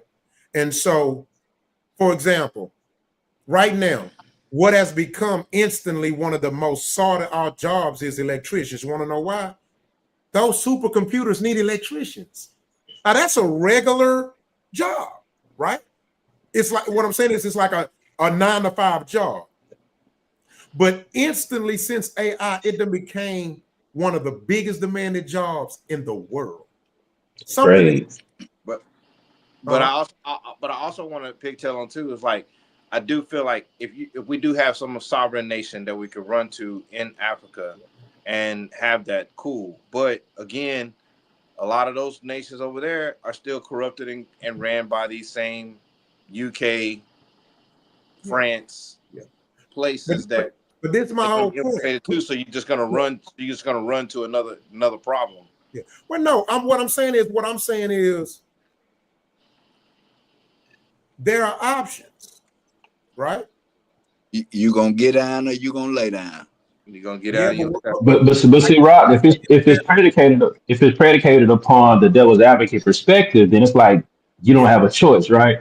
But now, if it's not under the umbrella of saying like, hey, you have to do the program. In my mind, humans in general, will rebel against that. The salt of the earth will rebel against that, and they'll come together to figure something out. Because I'm of the mind that digital currency was the first example of that. Like, hey, we're gonna figure something out without the government having to be involved. We'll figure something out and find a way that we can barter with each other without their involvement. Now the government want to jump into the game, into the mix, because they're starting to get so big they can't control it, so they got to find ways to control it. Gotcha. But power is with the people. So I don't believe that if it's an announcement, say this is what's happening and this is the new rule, people will find a way to say, hey, we ain't going for it. This is what we gonna do. You can't take 1 million of us. You know what I'm saying? So I think in that vein, but if the question is like, hey, it is what it is, you can't do nothing about it. Either you're gonna be a criminal or you're not gonna be a criminal. Like, that's like the line with me right there. But you're right, Brother King. you just like jumping out the pot to a frying pan, but then again, it's like pick your poison. What do you want to deal with, a corrupt government or a place where they put something in your body that you feel like you don't have agency over yourself anymore? I personally, it don't have to be Africa for everybody. It could be anywhere outside of these borders. But for me, if I had to choose, I would choose the corrupt government where I'm dealing with humans still versus something in my body where at any moment I can explode or something. You just never know. So that's just kind of how I view it. Yeah. I guess like what my point is like I just want us as a culture to have just as many people fighting from the inside out as the outside in. Yeah, I dig that. Yeah. You know what I mean? Too many times, mostly just fighting on the outside in instead of not realizing that there's also power in fighting on the inside out. You can train your children to do. To reconfigure the system. Was to do that. So I guess what I'm saying is like when I wake up in the morning, I'm either gonna complain or I'm gonna do something about it, right? And we wake up with challenges that we have no control over too. Every day. You know what I'm saying? You feel me? And so that's I like to look at it even something as big as this from the same scale too. So like, okay, if they have this, like, people, you got people out there whining about they gonna take jobs and this and that. Well, okay, the jobs, those particular jobs may be going away, but guess what? AI and the technology is also creating new jobs that didn't even exist. Yep. Switch the game up. Major shit. You know what I'm saying? Like, right? For example, right? Think about this. Right now, what didn't exist 15 years ago was the job of somebody walking around, holding a camera, getting paid by $1 million stream. And they're making anywhere from $100,000 to $300,000 a year. Yeah. That job didn't exist. They didn't have as many of them. They had them. They just didn't have as many of them. But they usually work for the news company. Yeah. That. You know what I'm saying? But now a random nigga. Right. Yeah. That's an income. And then before you have to have a degree to do that kind of shit. Huh? You have to have a degree to do that shit. Now you can just pick your goddamn phone up and record, nigga. Yeah, record it. So. Hey, imagine a man that used to work on a horse and carriage. He had to become a mechanic. To do with the government too, because they want to. Once your face is on this camera, you are a part of the system now. But remember they used to have them people knocking on your doors back then. The Census Bureau, the census. They don't even have the census no more because so many people got Instagram, Facebook. They don't need the census no more. They know who you are. They know where you at. They just download the list. So all of this shit is just in line for their bigger plan. Yeah, but you got a social security number. When you was born, they gave you an SSN number. They took your fingerprints. But what I'm saying is from a solution point is work with what we deal with. We can still find workarounds. That's what make us such a resilient people. And I think we're gonna find out a way. You know what I'm saying. And what I don't like is when we see sometimes I get scared and feel like we're losing it. As a whole, not individually. It's naturally in us, you know what I'm saying? It's kind of like this. You have a nigga that go to prison 17 times, right? But when they go to prison, these niggas, carpenters and shit, all kind of shit, then get out and don't want to do the shit, but then you go in there, you do it when the motherfucker tell you to do it, or because your ass ain't got nothing else to do. Hey, you know what, Roc? And it's interesting you bring that point up because we talked about something similar about not wanting to hang around our NIGGAs, right? Yeah. And part of it is I understand, when it's like about criminality. I get all that. Hey, but man, poverty and that type of circumstance can bring out so much creativity in people where they can figure that kind of stuff out, where they can find out ways to get around things. And that's where a lot of the genius resides, that man, when the brain gets stretched to a certain point, so we have that in us. We've always been a creative people. We always been able to figure stuff out. That's what make us so unique on this planet. You know, we always like we call it NIGDA rigging something. You know, I want to say the word in the house like that, but we'll figure it out. You know what I'm saying? So yeah, man, I'm with you on that. You know, we always figure out how to survive if anything. If slavery couldn't kill us, then I don't think nothing can. You know what I'm saying? For real, we weren't supposed to survive that. Yeah, because like when I think about it, right, like, man, them old heads that was over me, and I'm even speaking on me to a certain point at one point in my life, bro. But when I got wise enough to understand and know the difference and stuff like that, you know what I had realized? I'm gonna use me for example. I realized I complained way more than them cats over me. Man, them cats over me did not do a lot of complaining, bro. Nah, they just got to it. They just made it happen. They worked around it and all that shit. They dealt with it and they worked around it if they chose to work around it or they found a way to overcome it. And so what I've seen is we become more of a generation of complainers. And you know, I was taught if you either doing one of the two, you can't complain and do something about it at the same time. So, you know, so yeah, but Roc, I want to speak up on that though, Roc. You know, we got a lot of kids out here that don't choose their own lane. Their lane is choosing form. And see, that's the thing about the generation coming behind us. We gotta let them find their purpose in life. We gotta let them find their lane. You know what I'm saying? If I they think that's the find their problem, lane, though. I think that's the problem, though, Smelly. I think that's why we. Say that again. I think that's the problem. I really don't. I really don't, Roc, because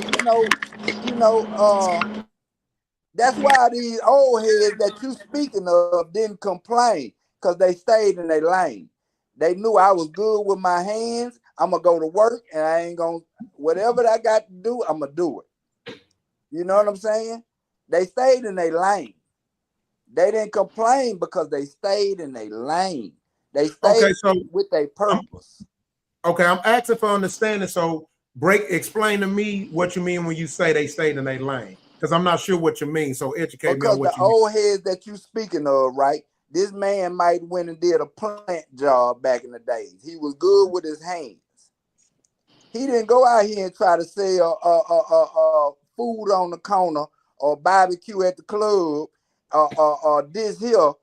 He knew he had that job at the plant and he knew he was good at it. So he stayed with that. These youngsters, some of these parents are forcing their kids like the Chinese people. They force their kids. They tell you, my kid gonna be a doctor, my kid gonna. Some of these parents are forcing these kids to go to college, to learn trades that they ain't got no business being in. Find your niche in your life and stick with it and keep going. It ain't gonna take you 5 years to learn it. It might take you 10 years to learn it. But keep at it. And that's what we were saying. The electricians, the carpenters, all of that, we can come together and help each other. You see what I'm saying? Yeah. But I don't agree. I agree with what you're trying to say, but I don't agree with. I love what the Chinese doing, and when you really think about it, we used to do that. If you notice, it was a common thing for the son to end up doing what the daddy did. It was common. It was more common than that. A lot of times that mechanic daddy was a mechanic. Like, for example, my dad. My dad comes from a host over a century of preachers. My dad was a preacher. His dad was a preacher. Granddad was a preacher. Uncle was a preacher. So I think we should steer our kids into greatness. And if they steer away from that particular scheme of greatness, at least you know whatever they do get into, they're gonna be great. I agree. Yeah. That's giving them more than one option, though. You see what I'm saying? Because I'm a barber, and my son can cut hair, but he's an engineer. He works for the government right now. So I didn't make him be a barber because I was. But best believe he can cut some hair, and he worked for the government right now. Yeah. See, that's what We I'm on the Rock, same saying. when track. you You gonna said become a just preacher? We like on the same track. your daddy was a Cowboys fan. You gonna be a Cowboys fan. It's When you inherited. gonna be a preacher, Rock? Huh? When you gonna become a preacher, Rock? I've You been know, you come preaching from for a 20 long years and I line of became a rapper. you come from a long line of pastors, brother. You gotta keep it Yeah. going. It went to He Yeah. rapping. preaching I on this preached through my music, podcast. so there was a difference. Yeah. I told my dad It's a long time, different kind of preachers. they groomed me to be the preacher. But see, you know what happened, you know what I mean? I ended up finding out about Malcolm X. And hey, Rich, I found out about Malcolm X and that shit went. Oh man. Oh man. What's this, Jesus? Tell Malcolm to leave you alone, man. Good Yeah, shit, man. Anybody want to end that topic, man? Good conversation, man. All y'all drop some jewels, man. You good? All right, that's what's up. Next All right, topic. Good. We good. all right, mute your mics, mute your mics. Like and subscribe. Man, I'll be damned. This segue shit is killing it. Watch the segue. We just ended gonna kind of go into the next topic.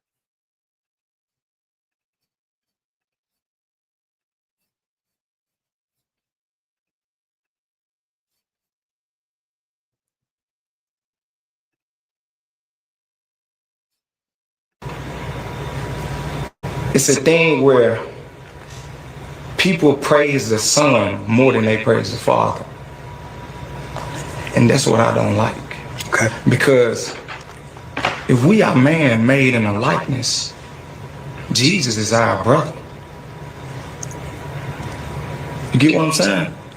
Why would I drop down and praise my brother instead of praising my father? And that goes back to honoring your parents. I just gotta say something. What? Have you read the Bible? I read the Bible, I listen to the Bible, I receive from source straight. I would say read it again. The next question, okay? NLE Choppa ruffled a lot of feathers with some simple truths that the Bible is backing up. Listen to what he said. He said, Jesus is our brother. Now the scripture confirms this. If God is our father, Jesus is his son, then it would make all of us brothers to Jesus since God is all of our father. But see, here's the problem. Christian doctrine and biblical scripture are at odds with one another. Christian doctrine says Trinity, the Father, the Son, the Holy Ghost, that God has three distinct persons and that Jesus is one of those distinct persons or God incarnate. Bible says one God, I the Lord. All righty. So the reason I cut it off because, you know, there were 2,000 religions. I didn't want to get into him breaking it down. Whatever knowledge y'all have and whatever y'all perspective is on religion is cool, and we can get into that. I just didn't feel no need to hear him say it. So I'd rather y'all speak y'all mind on religion and the thoughts. But the topic of conversation is basically on Kirk Franklin podcast. They had conversations, and then when it came to that, NLE Choppa was saying that he's been on his journey. He quit music for a while. He felt like it was getting demonic.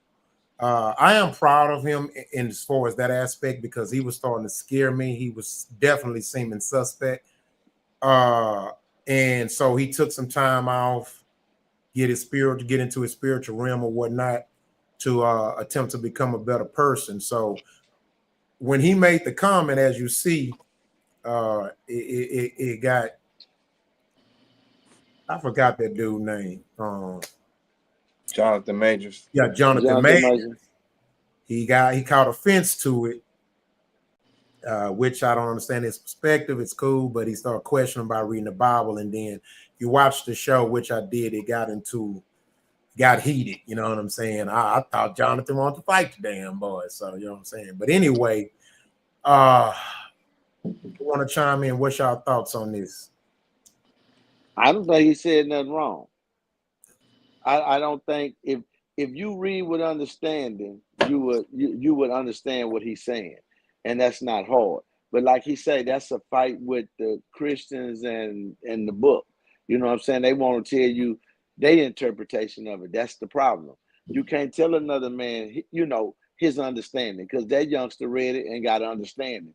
And for you to tell him he didn't, that's, I mean, that's, you wrong. I can't tell you what you read and how you should understand it, because you have your own understanding of things and your own way of interpreting things. You know what I'm saying? So I agree with his interpretation of what he said. I don't see nothing wrong with that. He did not denounce that he is a God. He did not denounce that Jesus was the Son of God. All he just said was they're two different people. And that's from reading the book, it tells you that. And it have several scriptures where it separates that. But, you know, as a Christian, you're supposed to believe that Jesus is God reincarnated.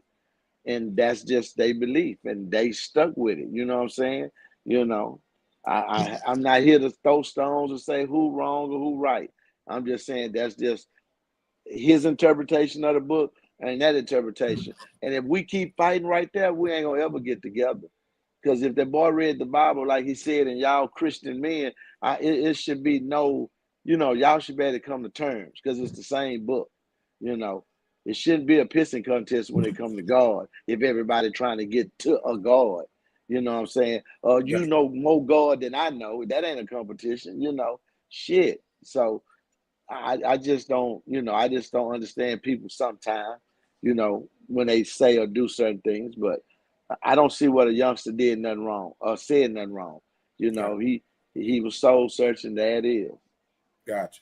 All right, Quality and then Yogi.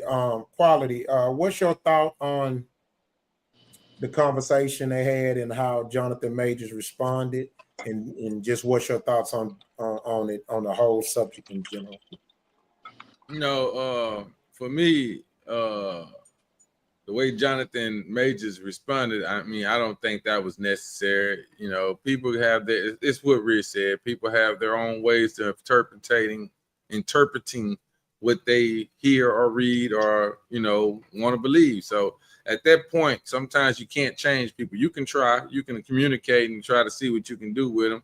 But, you know, it is what it is. Some people don't hear you. They gonna feel how they feel.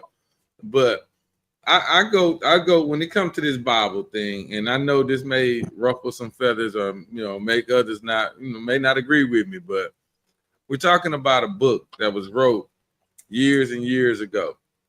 So now, if I tell y'all a story years and years ago, hey, the sky was blue in this story, and then Roc tells the same story, the sky was gray, and then Yogi tells the story, well, the sky was green. So all of a sudden now, everything in it has been interpreted differently because each person put their own twist of the story. So as the book is being written, I feel like that's kind of what we have dealt with throughout the years of the book of the Bible being written. So my only hope in this particular situation for me is I just believe in a higher power. That's that. Ain't no book or nothing like that going. I mean, don't get me wrong. I know somewhat about the Bible. I ain't no professional, but ain't no book gonna tell me. I just believe in a higher power, and I just leave it at that. I don't get into arguments or wars behind what that book say, because I don't necessarily believe in everything the book tell me. So you saying, basically saying you spiritual, you're not religious. If that's what you want to call it, I can agree to be that. Yeah. So man, my thoughts on it is this, man, and I ain't gonna say everybody I done met that's a Christian or claim to be like of that religion, but a lot of Christian people I seen, bro, they try to beat like the Bible into you, or you know what I'm saying? I call them Bible thumpers, you know what I'm saying? They walk around and everything is about God. And you know, and I'm not saying I don't believe in God, because I do. You know, I believe in a higher power, like Carly said, you know what I'm saying? But and I'm not gonna sit up here and make like I know the Bible front to back, because I don't. But like Ray said, man, if that's that man's understanding of what he read, that's that man's understanding. You know what I'm saying? You can't feel no type of way about it. And see, like I said, I meet a lot of Christian people that's like, if you say something against what they believe, they, you know, they pull up on you. Oh, that's a, you know what I'm saying? But man, to me, it's all opinion. You know what I'm saying? If you read the Bible and you got a certain understanding out of it, and that understanding is got, it's like one of the agree to disagree situations. You know what I'm saying? And for that man to swell up on that man like that because of what he understood, like, ain't going on with that shit. All right. Hold on.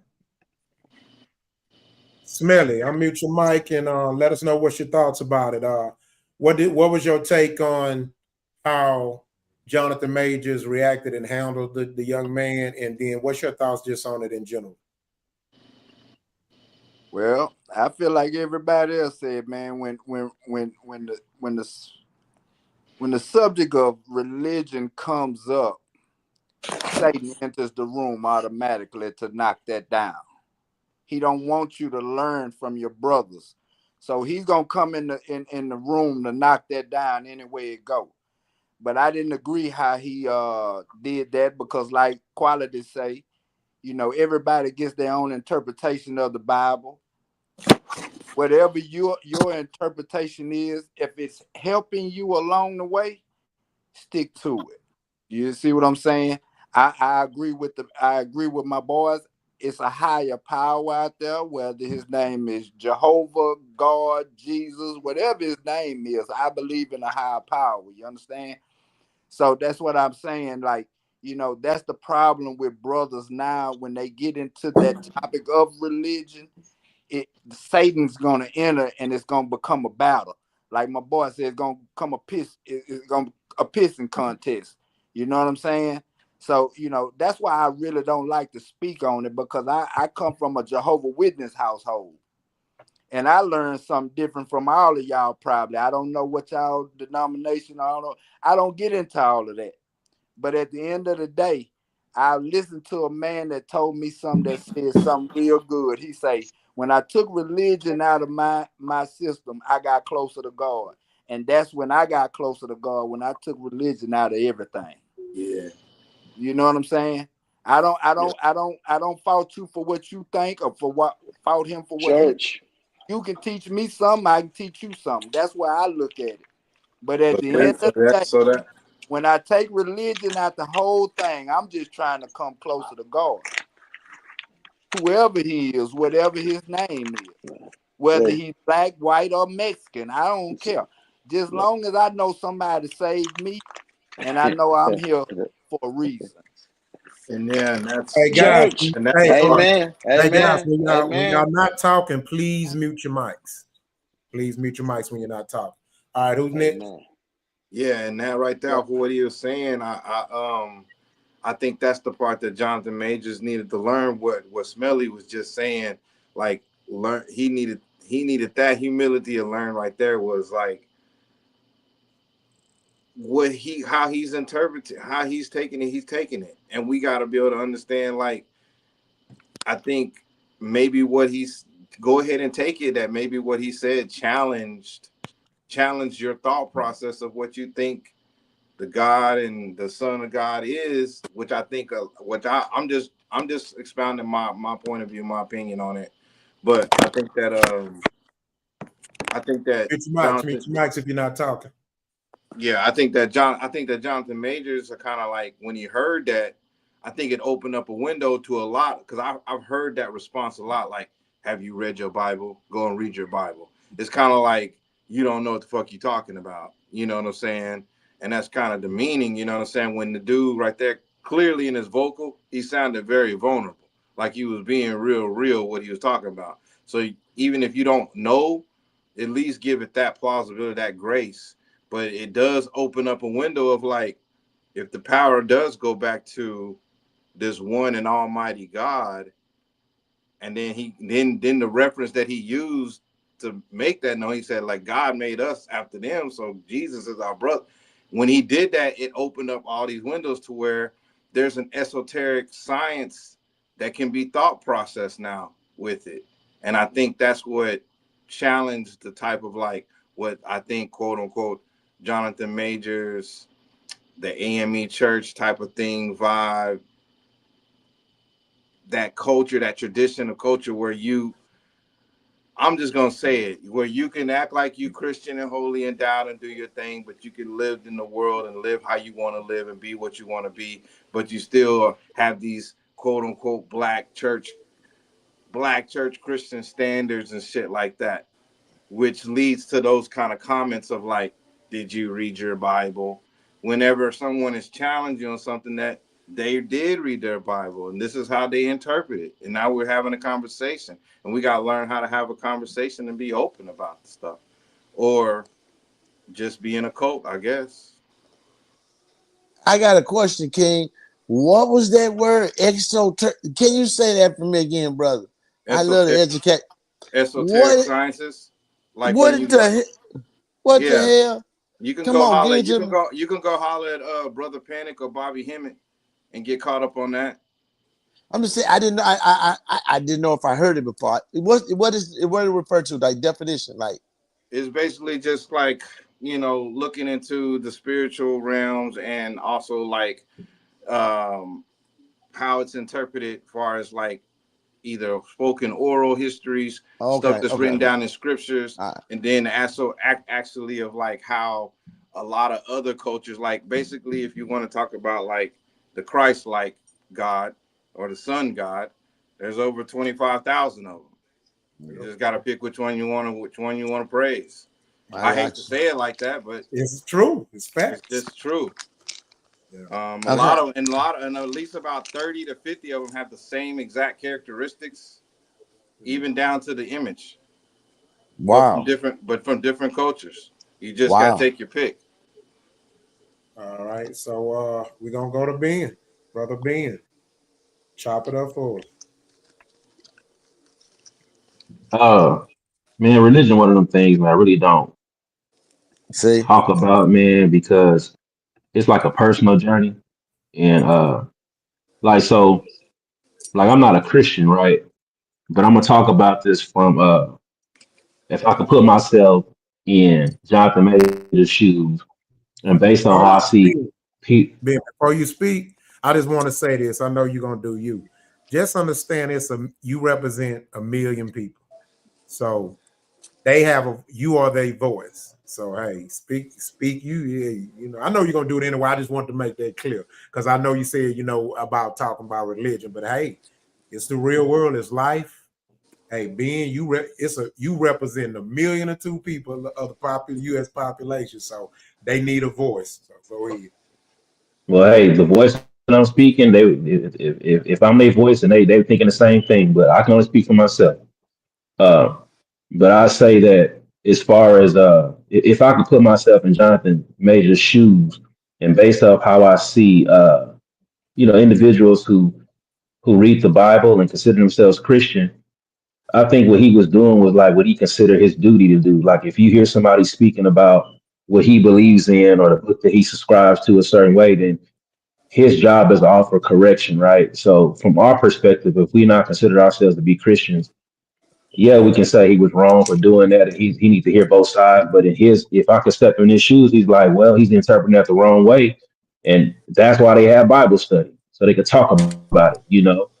But that's as far as I'll go with that. I don't know if I say he was right or he was wrong, you know. But I know religion is one of them topics where you know you discussing your personal beliefs and how you interpret things. But hey, man, I'm more like all paths to righteousness. You know what I'm saying? Whatever it takes for you to be a good person on this earth, you know, I'm with it. So yeah, man, that's all I can say about it. Man. Everybody pretty much touched on everything. Gotcha.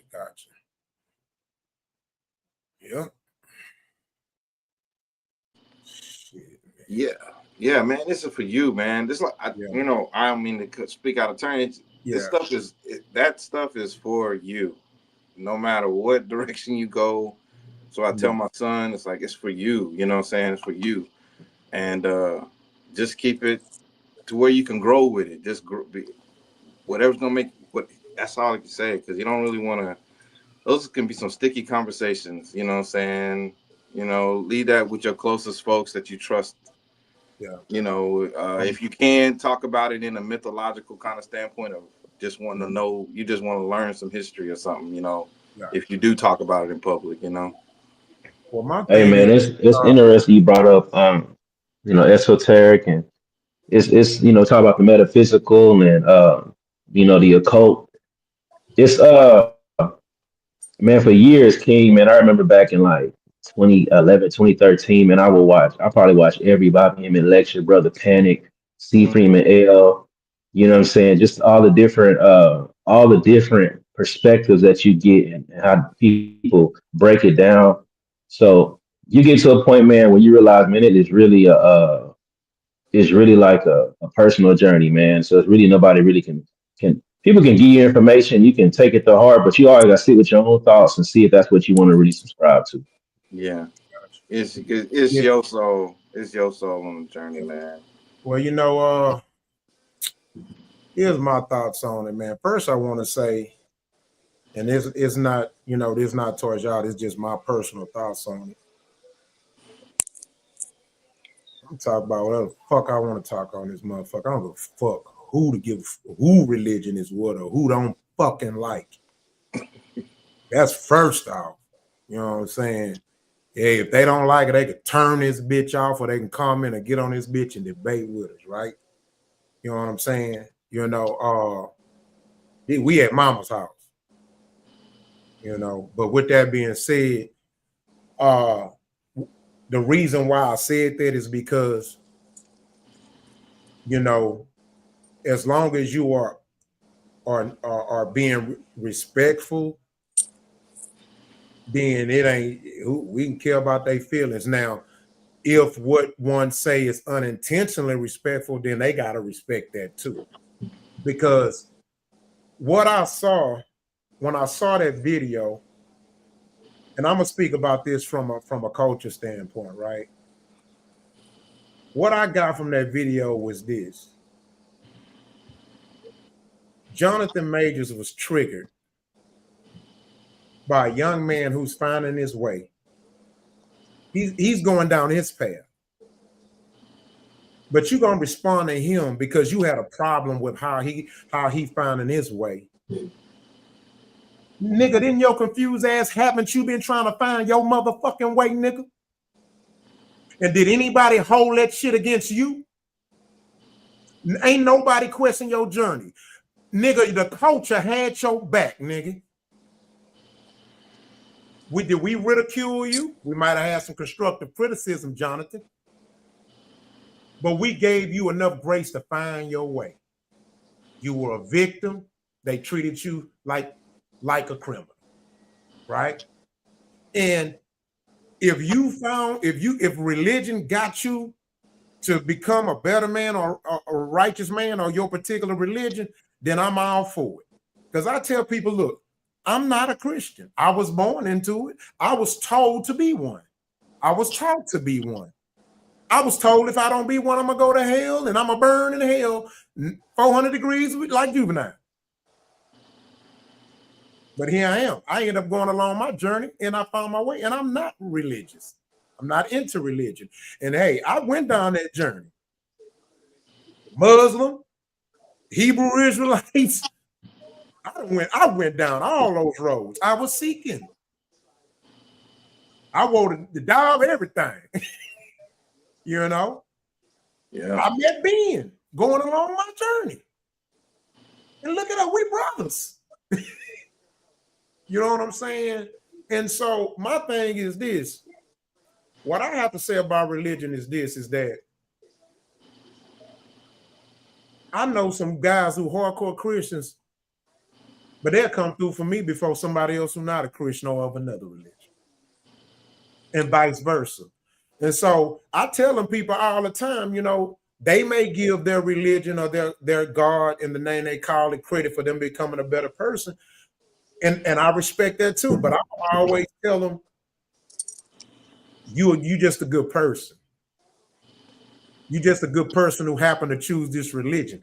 But now I wouldn't argue with them and say that's not why you became a better person. But to me, it's about your heart, your character, and who you are. You know what I'm saying? And so you talking to somebody who was a preacher's kid. I was groomed to be the next quote unquote preacher, and I end up straying far away from it and never will be that. You know what I'm saying? So I think it was very disrespectful for him to do that. You know what I'm saying? I don't like when people force religion on you. And sadly, like being say, you know, if I'm gonna play the advocate, if I'm Jonathan Majors, he's doing his job. The word religion comes from a root term meaning to oppress or hold down.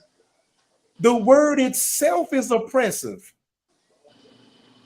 So I couldn't get into that. You know what I'm saying?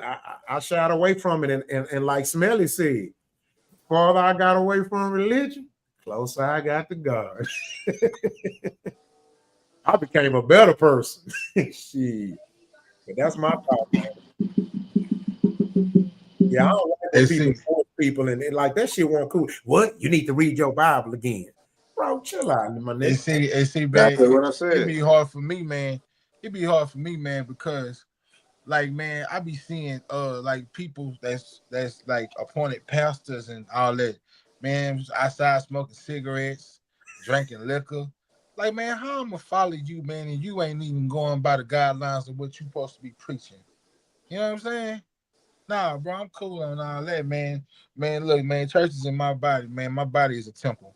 I don't need to go to no church house, man, to hear another man speak on what he believes, what the Bible is saying.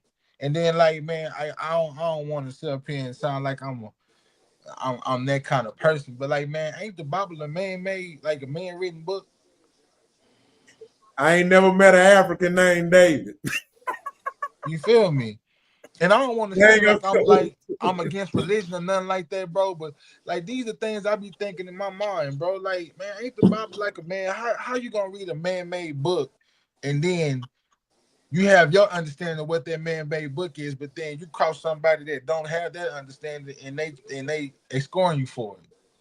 That don't even make sense. And I think the first one that was in like public rotation for everybody to see it wasn't until like the late 1600s. Hundreds of years after he supposedly walked the earth. That means nobody on earth was born when he lived. This book was written by people telling the stories of what actually happened. 300 years later. 300 years after it happened. I'm just gonna say this, y'all. Like I say, I don't want to ruffle no feathers, but it's really hard for me to believe that a man put his staff up in the sea parted. That things like that, when I'm hearing that, that's hard to believe. I don't want to say it ain't true. I don't want to say maybe it has a different type of meaning and I don't get the meaning. I don't know, but it's really hard for me to believe that. I've never seen that done in my lifetime, nor have I seen it in any other lifetime. Therefore, you telling me that it's happened, it's a little vague. It's just a little vague. It ain't true. It might have been low tide. It might have been low tide, and he knew the timing, and they didn't have enough time. It might. We do know there's archaeological stories that some great flood did happen. Oh yeah, like I ain't never seen nobody walk on water, bro. Well, Kevin Gates said he can start a car. Kevin Gates said he can start a car with his hands. There are lakes in California called Mono Lake, the saltwater lakes. You're pretty buoyant. Yeah, you're pretty buoyant. Yeah. So you can walk on water? Hey, I'm fat. I don't think I'm gonna make it across that water. You can't drown, is what he's saying. You can't drown on it. If you walk fast enough, maybe. I don't know. The fuck. Yeah. But look, let me add to this too, right? Katrina was a great flood too. But look, let me add to this if you mind, because again, we want to educate people, right? So here's what I tell people. I've read the Bible 1,000 times. I still read it. I'm a reader. I read these books. I have the Quran. I even have the Satanic Bible. Yes, I read it. Yeah, right? I'm sitting right next to it right here. Yeah, exactly. And that book powerful, ain't it, King? Yeah. What? The Satanic Bible. Satanic Bible. What's that? Hey, white boy helped me to it in jail. He worshipped Satan. But here's my point. This is what I tell people. That is really interesting. Yeah, here's my point. I tell people this, and this is just my perspective. To me, the knowledge of God can never fit into one book. To me, you got to be crazy as hell as you think the knowledge of God can fit into one book. And so my problem is not about you, the religion you choose. Two of my problems is with it is that you dumb yourself down to that one book. And two, you force it on other people. To me, the shit like pimping. Read books like this. Read books like this. I think read books like this. Like we don't want to read books niggas wrote. Hey, Roc. We won't read our books. Hey, Roc. Them is niggas books in the Bible. Hey, Roc. Those are nigga books. Hey, I'm gonna keep it a being with you. I think pastors are pimps. They talk that slick shit and you pay them your money. Yep. But and look, I'm gonna say, and I know you don't mean all, but not all. But tithing. Yeah, my bad, T-Dot. Not all. Yeah, nah, I'm saying it for you two, not you. I know you know, yo. The conversation. We just messing with you, T-Dot. we know how strong your beliefs are. I remember. No, you ain't read the messages earlier. That's what I'm saying. Not all, T-Dot. Not all. But that's my offer of knowledge to the people out there watching. Stop being a slave to one book. You know what I'm saying? Don't no doctor become the best surgeon by reading one fucking handbook, nigga. He read 1,000 books. He read hundreds of books. So you know what I'm saying? Balance yourself out, man. You know what I mean? Don't become a slave to it. You know what I mean? So their mind is a sponge, man. Anything you put in it is gonna absorb it. Yeah. And also, Rich, y'all need to read Rich's book. Put your book up. The book up. Damn it. Read man the needs book. 3 women. Hey, Rich, you still ain't said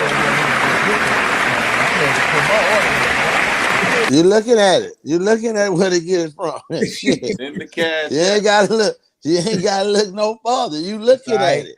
Hey, man, I'm gonna hit you when I come home, man. Me and Big Bro. I got you. Man. Say less. Say less. Y'all won't be mad. Mute your mics. Excuse me.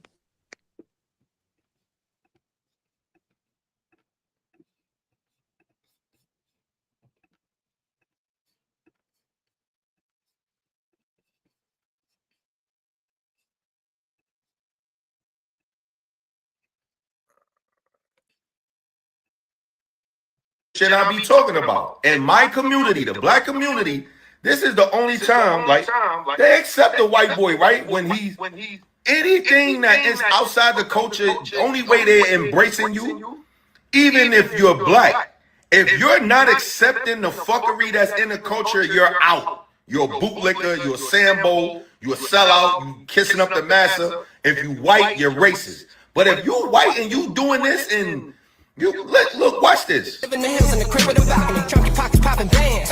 Off that walkie I can stand, ayy, fucking that bitch in the back of the Bentley. Damn, hold up, I'm really the man. The cracker snapping rap Hall of Fame. All these rappers acting, man, they all the same. Calling plays like Maddie, but it's not a game. You gon' catch them lacking like you Charlamagne. Remember when they said I wouldn't be shit? Now they gotta pay me for the feet.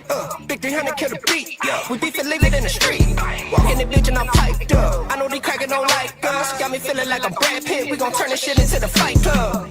Hype me up, baby, hype me up. Big Elvis 300, bitch, I'm pricey as the fuck. All right, so that's this white guy who's been going viral, millions of views. What I did decide to do was take advantage of reading the comments. I've never seen so many invitations to the picnic in my life.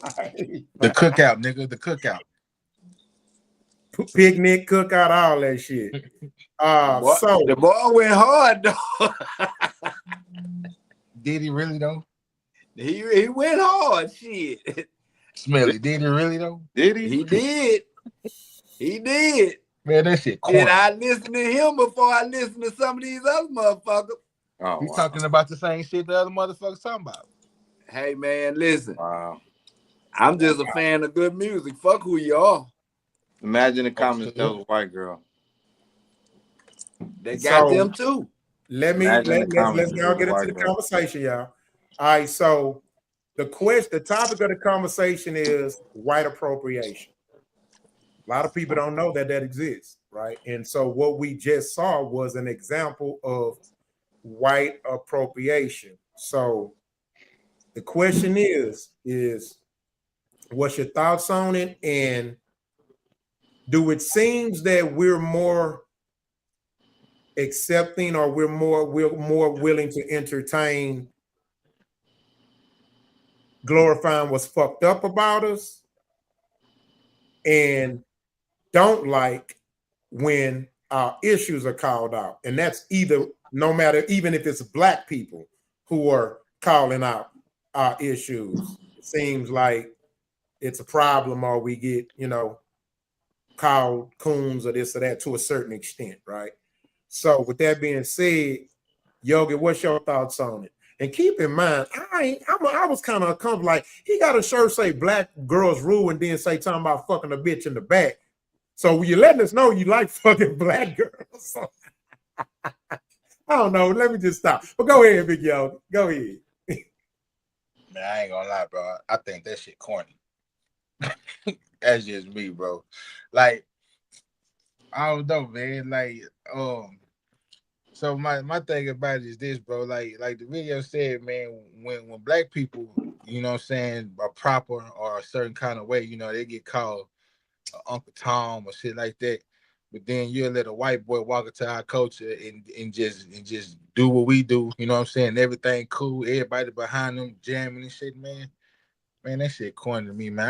I ain't gonna lie, bro. I ain't got really too much to say about that shit, bro. I ain't got too much to say about that shit.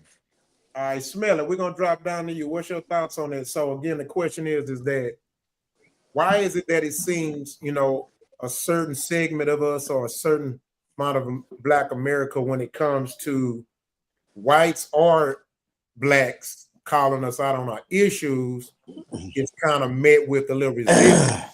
But then when white appropriation happens, as far as, embracing what's wrong with us, it seems to be more acceptable or celebrated or considered cool. Really, I like I say, man, I don't know how to speak on that from everybody else's point of view, but I'm just a fan of entertainment, man. I don't get into the logistics, all the bullshit, or because we got Mexicans out here screaming nigga, white boys screaming. I don't get into all that, man. Like I say, you got Young Thug on his album cover screaming nigga, nigga, nigga. I mean, that's more offensive to me than that shit that we just saw. So you pick your battles in this shit, man. Really, like I say, right. If you're a fan of it, hey man, fuck it, be a fan of it. But I'm not gonna let my motherfucking windows down jamming this motherfucker. But at the end of the day, whatever you got going on, you got going on. But okay, at the end of the day, so let me ask you this, it gets so much concluded because motherfuckers always want to jump into some shit that ain't. Hey man, you got more motherfuckers out here that you got to be worried about than that white boy right there. So let me ask you this. That's interesting you said that, right? Because so I'm asking, why is it that when a white boy make fun of us or glorifies the negativity of us or our fucked upness in a rap song, overlook it or not, but when Charlie Kirk said what he said, I mean, it was a whole different response. It seems as if we're called out on our issues, but then the white boy can rap about black bitch with black girls rule on it, throwing up gang signs with a nigga when it's hurting our culture more than it ever hurt his culture. It seems to be okay because he putting it on the beat. It's really not okay, brother. I mean, just being honest, it's not okay. But like I said at the beginning of this, I pick my battles, man. Sometimes you just I'm asking you to speak on it from a general level, right? Because at the end of the day, there's a portion of society, a portion of black culture that hammered Charlie Kirk. And then there's a portion of society, and a lot of them, the same people, they saying all this shit cool. He can come to the cookout. I got you. Was that the first white boy that ever did that? No, but what I'm asking is why is it such a discrepancy? You see what I'm saying? They both white boys. Right. One called us out on our issues and got blasted in the media, but then the other white boy, he's basically doing the same shit, but just putting it on a beat. And he's getting accepted to the cookout. I get what you're saying. Man, fuck them white boys. Man, fuck them crackers. Hey, man, listen. Fuck all the man. Fuck that. Long as he don't come around me with that shit, I can't. I don't know how Charlie Kirk always sneak his way into these conversations. Listen, man. Listen, man. Don't he, man? You saw that? Ben, you saw that? Wow. Did you see that, Ben? Did you see that? I had to say it. But the fact that Charlie Kirk causes these responses from you niggas says everything. Man, you brought him up, man. Charlie Kirk was. It doesn't really say anything because we wasn't even thinking of Charlie Kirk. It don't matter. I didn't know who Charlie Kirk was till he got shot. The reason why we're saying that because we do not understand how the two situations can even be compared. I don't entertain that bullshit. That's why I say I don't even. I just found out who Charlie Kirk was. But listen. Don't personalize the whole conversation. That's you. We're speaking in general. I respect your feelings. In general, he wrong. In general, he wrong. Okay, that's no all bullshit. Yeah, that's all no bullshit. He wrong. But is this gonna be the last one to do it? It's gonna be the first one. No. But at the end of the day, whoever them niggas around him, cheering him on, we need to hold them niggas accountable for that shit. Okay, so here's my whole point, right? Right. Now look how you simply and easily said, and this is I respect this, right? You said he ain't gonna be the last one who gives a fuck. Okay, so since Charlie Kirk is the problem, why when he spewed his shit and got killed, why didn't niggas say the same shit either? But they put a lot of energy into the shit. So to me, it seems that it's more energy put into some shit when we get called out on our issues, as opposed when we get when something about us gets celebrated, even if it's fucked up. And that's pretty psychologically normal with humans. Yeah, that's what it is. In other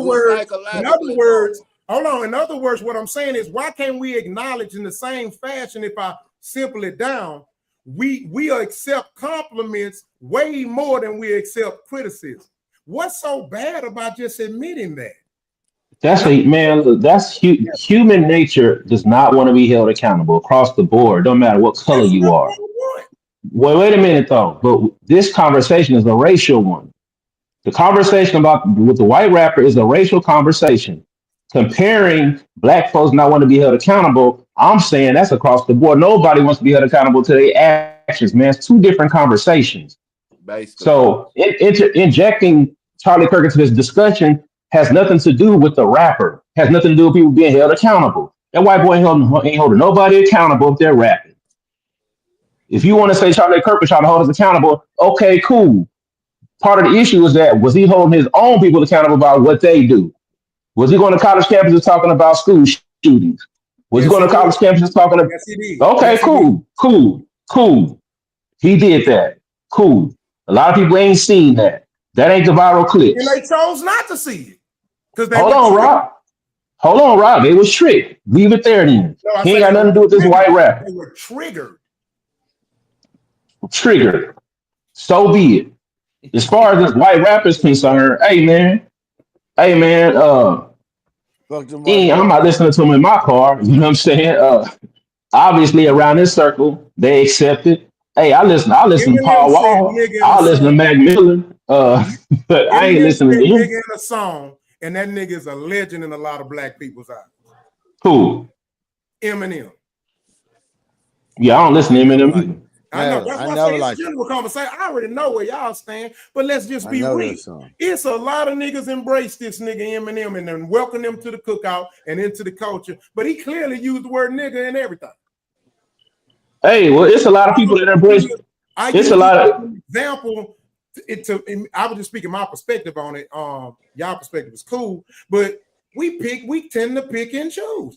To me, it seems like when something's held accountable about our issues, it's a problem. But then, and I'm saying, and if you notice, I specifically said, even if black people hold black people accountable, they get badgered.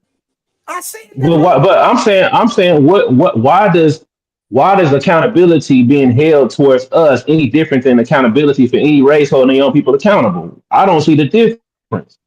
Don't know Asian want to hear about their problems from Asian people. Don't know Mexicans want to hear about their problems from Mexican people. White folks don't want to hear their problems from white folks. Ain't no different with us. I don't agree. Okay. All right. Anybody else want to speak on? That's a conversation for the. Like I said, them niggas that's back there cheering him on need to hold him accountable. I just, if I don't like it, then I just don't like it. It to me, y'all say, I've never heard Eminem say the word nigga, so I'm a little lost on that. I'm just saying I never heard it. I ain't saying that it ain't happening. You can Google it. I ain't saying it didn't I ain't never happen. heard him say it either. I never heard him say never it either. The word nigga. I never heard Eminem say that ever. So that's and I don't like him. But I do like Eminem. I do. I like his music. Now, would I go hang out with him? No, that's not my kind of person, I guess, or whatever. He doesn't seem like the kind of guy that he and I would be in, together or hanging out or whatever. So I'm not saying because I like his music, he got to be a certain kind of person. He got to be a certain kind of way. I don't care what way you are. If I like the music, I like the music. That's that. Now it ends right there. I don't expect him to save my people with his music. I don't hold him to those type of standards. He's human just like me. Gotcha. All right, we're gonna go on to the next subject. We're moving along, man. Mute your mics. Hey, hold on real quick before we do that, Roc. Here's a research project for you to do, and I don't even really listen to. It's a few white folks that go around lecturing about white supremacy and white racism. Like if you watch hold on, Roc. If you watch like a Tim Wise lecture, or I think her name is Jane Elliott lecture, go read the comments. White folks don't want to be held accountable by their own people. So it's there. Do you read the comments? Yes. What did the comments be saying? They do the same shit. Like what? The same shit we do. But you just said a minute ago that you don't agree. No, I don't agree with the fact that they don't hold each other accountable. I didn't say they don't complain. Wait a minute. They don't hold each other accountable. You saying they don't? You're not going to play me with these questions again, Ben. It's cool. All right, bro. All right. We agree to disagree. All right, y'all. We're going to go to the next topic. All right. This one going to be a little bit... I want to know y'all thoughts on this, man. I feel like that's true. It's like if you love somebody enough, you can see past a lot of shit. You can work past it, you know what I'm saying? But then when you got a lot of people in your ear, the homeboy, man, the shop, I know you ain't gonna put over that. They be gas, man, the shop, I know. That's tough. Man, I've been knowing, man. I know you 40 years. That's tough for sure. That's definitely tough. Because it's like, as a man, like, we possessive as well. Yeah. That's mine. Yeah. You know what I'm saying? Like, this is mine. So, like, even if your girl might have stepped out on you or did certain shit, it's like, you really deep down don't want to see her with nobody else. You feel me? Like, you don't want to see her with nobody else. But your pride might let you, like, all right, baby, you lose her. And you might really live your whole life of regret, like, damn, that's the one I let get away. You know what I'm saying? Like, I done seen that shit happen a lot of times, like, with my uncles, like, people in my family, I done seen it happen a lot. You feel what I'm saying? I think my mom and dad, like, lasted and been together 30, 40 years, because no matter what, my daddy was not letting my mama leave. I done seen my mama try to leave my daddy a couple times. He like, really, nah. he wouldn't let her They go. took that death do apart. He wouldn't let her go. No, I ain't gonna lie. Like I know for a fact my mom had tried to leave my daddy at least 3-4 times. Right. That's cold shit. All right. So that was, I think, is that DDG? I'll get these streamers confused. But That's basically he G-Herbo. was on Club Shay Shay. That's G Herbo. Yeah, That's thank G-Herbo. you. Yeah, because him and DDG kind of favored me, but No, yeah, don't. so basically the conversation went there and he ended up talking about relationships. And so he he say if his girl cheat on him, you know what I'm saying, he ain't gonna go nowhere. He was talking about his dad. I don't know why he put his dad out there like that. I don't think that was good. I don't think that was good. I think he don't understand the internet can get back to your daddy. But the first question is a 2-question situation. I'm gonna start with. I was gonna go to Rich. Rich ain't on camera right now, so I'm gonna start with Big Yogi. Big Yogi. The first question is. I'm listening. Let's get it. Man, y'all niggas is funny. Hey, FYI, G Herbo don't look nothing like DDG, but I'm listening. Go ahead. Yogi.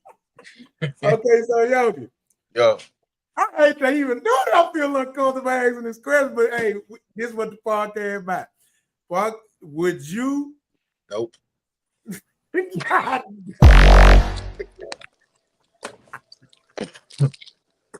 No.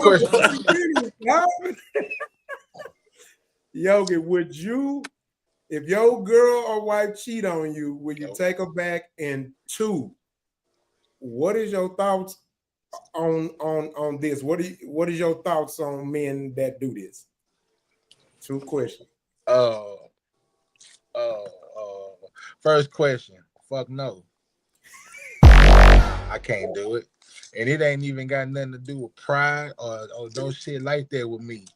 See, what motherfuckers don't realize, man, is when women cheat, that's because unless she a hoe, and I'm pretty sure you ain't gonna be with no or marry no hoe, right? So if a woman cheat, she cheating emotionally. She was already emotionally that niggas before she even spreaded her legs and gave that nigga some pussy. You know what I'm saying? So that's that man. Men, we can cheat because we got to dick that nut. That's easy work for us. You know what I'm saying? But when a female do it, it's a little bit, nah, I can't do it because I'm not even worried about the nigga putting dick in you. I'm worried about the emotional connection you have to have with this nigga to make you want to give it up to him. That's like a deeper, that's a deeper root of an issue right there to me, bro. What's the second question? Oh, niggas that do that, they simps. They simps, man. They simps like a motherfucker, man. Man, look here, man. I done been a lot of things in my life, bro, but man, I'm finna be that kind of nigga. Nah, man. If you cheat on me, bro, you gotta go. That's an automatic deal breaker for me. No matter how much I feel for you, how you know what I'm saying, how deep we in it or whatever, man, I gotta go because in that split moment second, you decided to go do something else, man. And then like you had to been talking to that nigga for a while, man. You had to get a real emotional connection with it. Now tell me if I'm wrong, bro, because I might be wrong. But man, nah, man, women cheat different. Yeah. All right, man. I'll take her back. That's good shit. So Ben, well now gone, Rich. If your girl or wife cheated, would you take her back? And 2, what do you think of guys that would do that? I would take her back.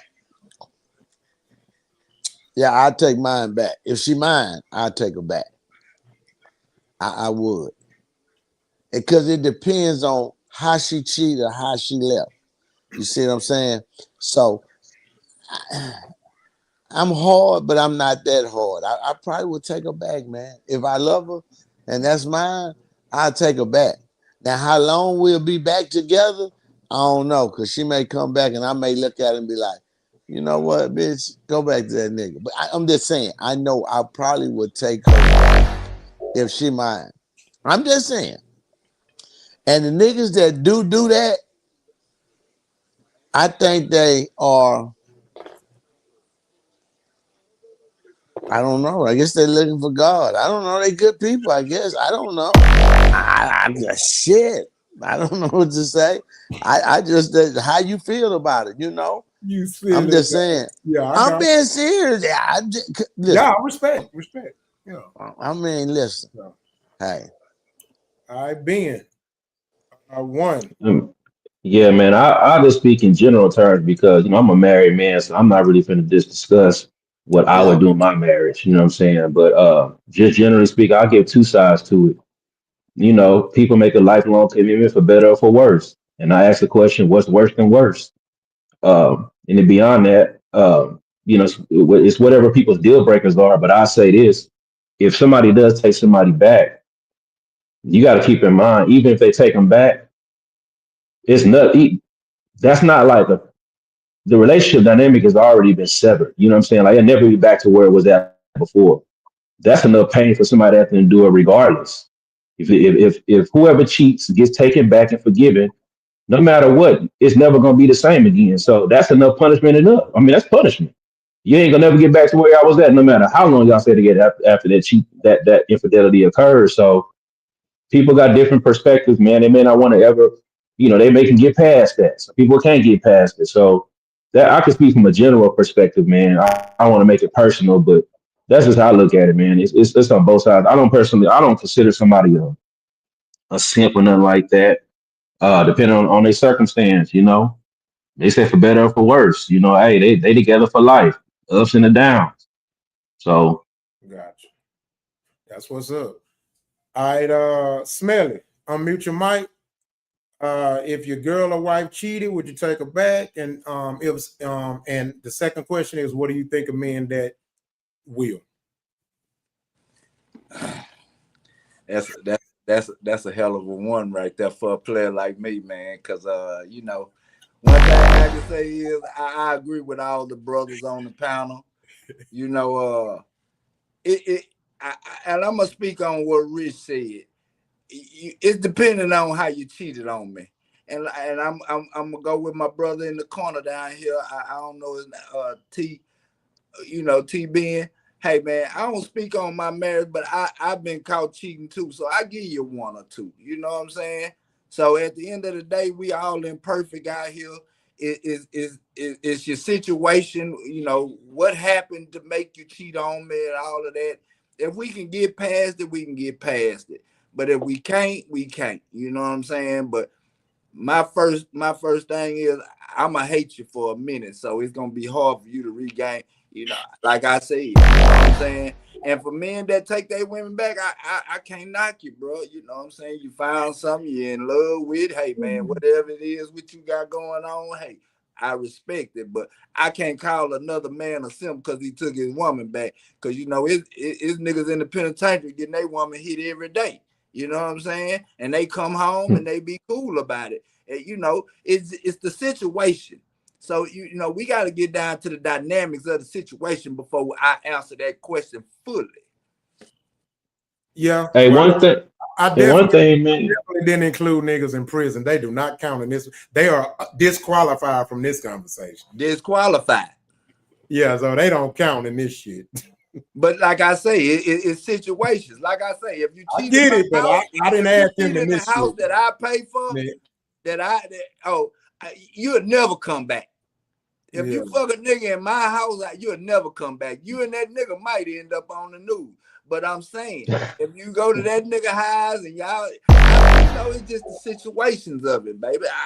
I'm gonna speak on it like that.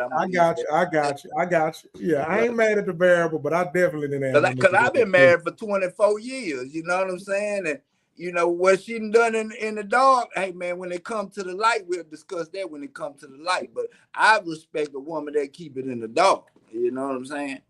Yeah. Being you wanted the rebuttal?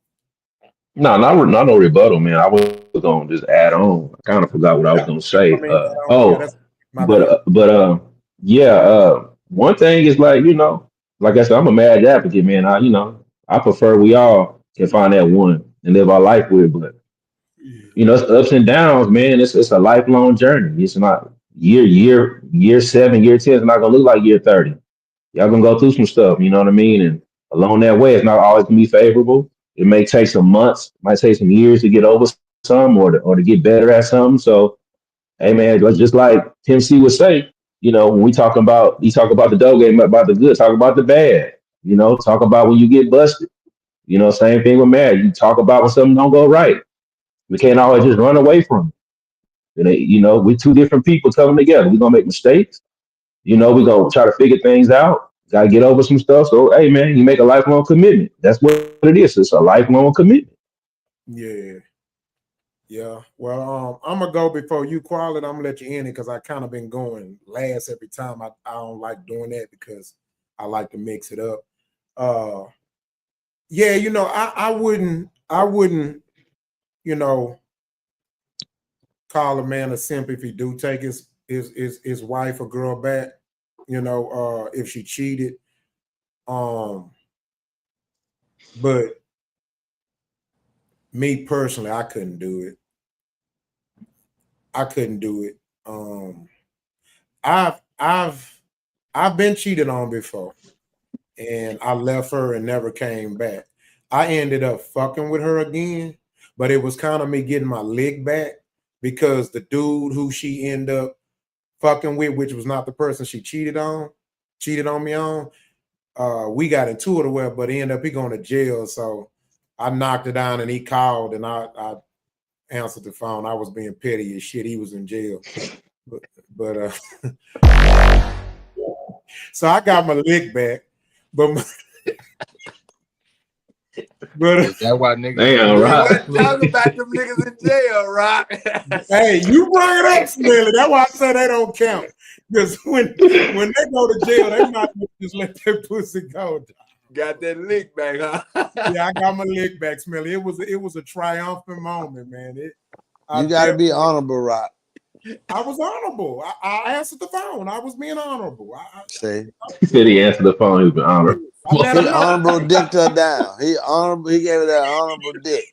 That's okay. I got you. Hey. But Roc, let me ask you a question, Roc. If that nigga wasn't in jail, would you have knocked her down? Would you still been able to knock her down? Probably, but I wouldn't have tried. I'm not really that type of dude. You know what I'm saying? Fuck that nigga. Yeah, like if you're not mine, you're not mine. You know what I'm saying? I wouldn't Fuck even. That nigga. I just, because I'm gonna move on and get something better. So I'm not that type of dude. I ain't mad at a dude that do it. There's some guys who will, but I just ain't the type of dude. So I wouldn't have did it. You know what I'm saying? Because they were talking before he went to jail, and I didn't try to do it, or I didn't try to see if I could. You know what I'm saying? You're a nice guy, Roc. Yeah, very nice. I really am. You're But nice look, guy. but this further goes to why I wouldn't, because I've gotten back with the girl that broke up with me, and then we end up getting back together. So to me, that's the same as cheating on her, but she just did it respectfully, and I didn't even look at her the same then. So from my personal experience, I would say no, because I tried it and it did not work. I couldn't do, and then I was never the same. I couldn't totally comfortably be me, right? Because like when I'm with somebody, like I don't be thinking a word about what my girl doing. Like I don't think like that. If my girl on a 3-day vacation, I don't like. If my wife gone, I don't think like that. Like I don't think my wife is about, is my wife fucking somebody at work or some shit. I have this I'm so confident in myself. I think I'm him. I think I'm that nigga. You know what I'm saying? So I have this mentality that the bitch ain't crazy. I just have that mentality. I really do. Fuck around and find out. You think your girl fucking up for you? I'm like, nah, that bitch ain't crazy. Bitch is not crazy. She probably thinks she gonna die. You know what I'm saying? So I have that mentality, man. But from the experience, it ain't the same. And then I'm gonna tell you something else, bro.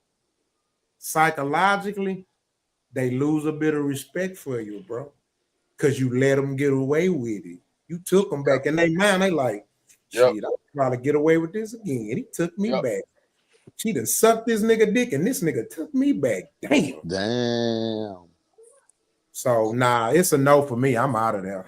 And then imagine if you out in public with the bitch and the nigga that she cheated on, you would walk around, nigga, how my dick taste? Boy, you gonna be ready to kill that nigga, boy. Damn. Y'all rough tonight.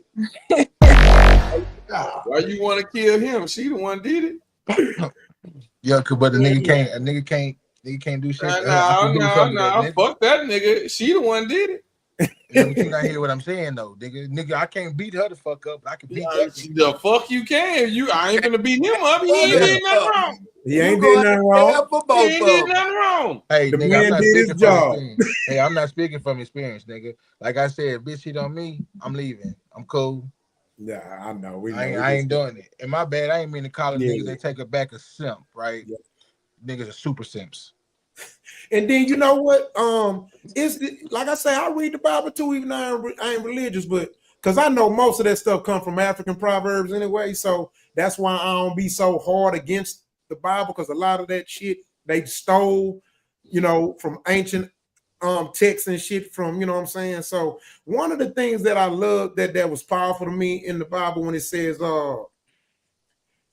woman, be submissive to your husband, for even in his wrongdoing, your innocence will make him better. So for me, a woman's innocence is gone once she fuck over me, bro. I don't see it the same. You're not innocent to me no more. So that's my thoughts on it. She tainted. Yeah, she tainted as shit. Yeah.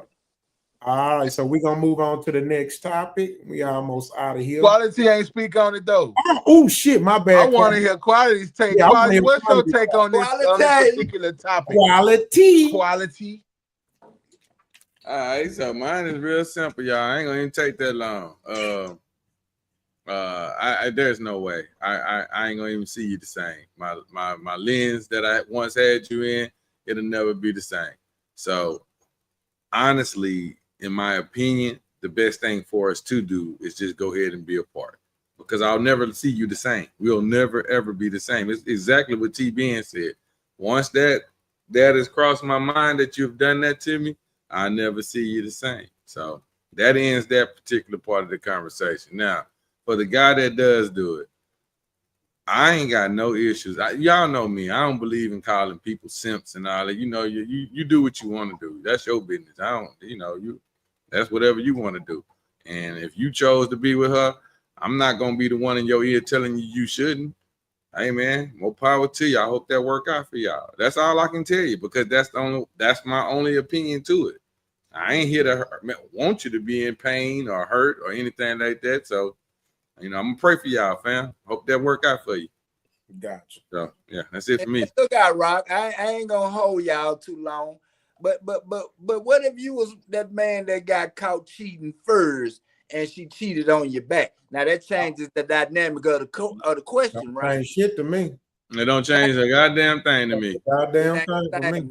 Because I fucked up first. So if I fuck up and you fuck up, then we even right now. No, it's two different you a type man. of fuck up. In my I opinion, don't look you at are a you. man.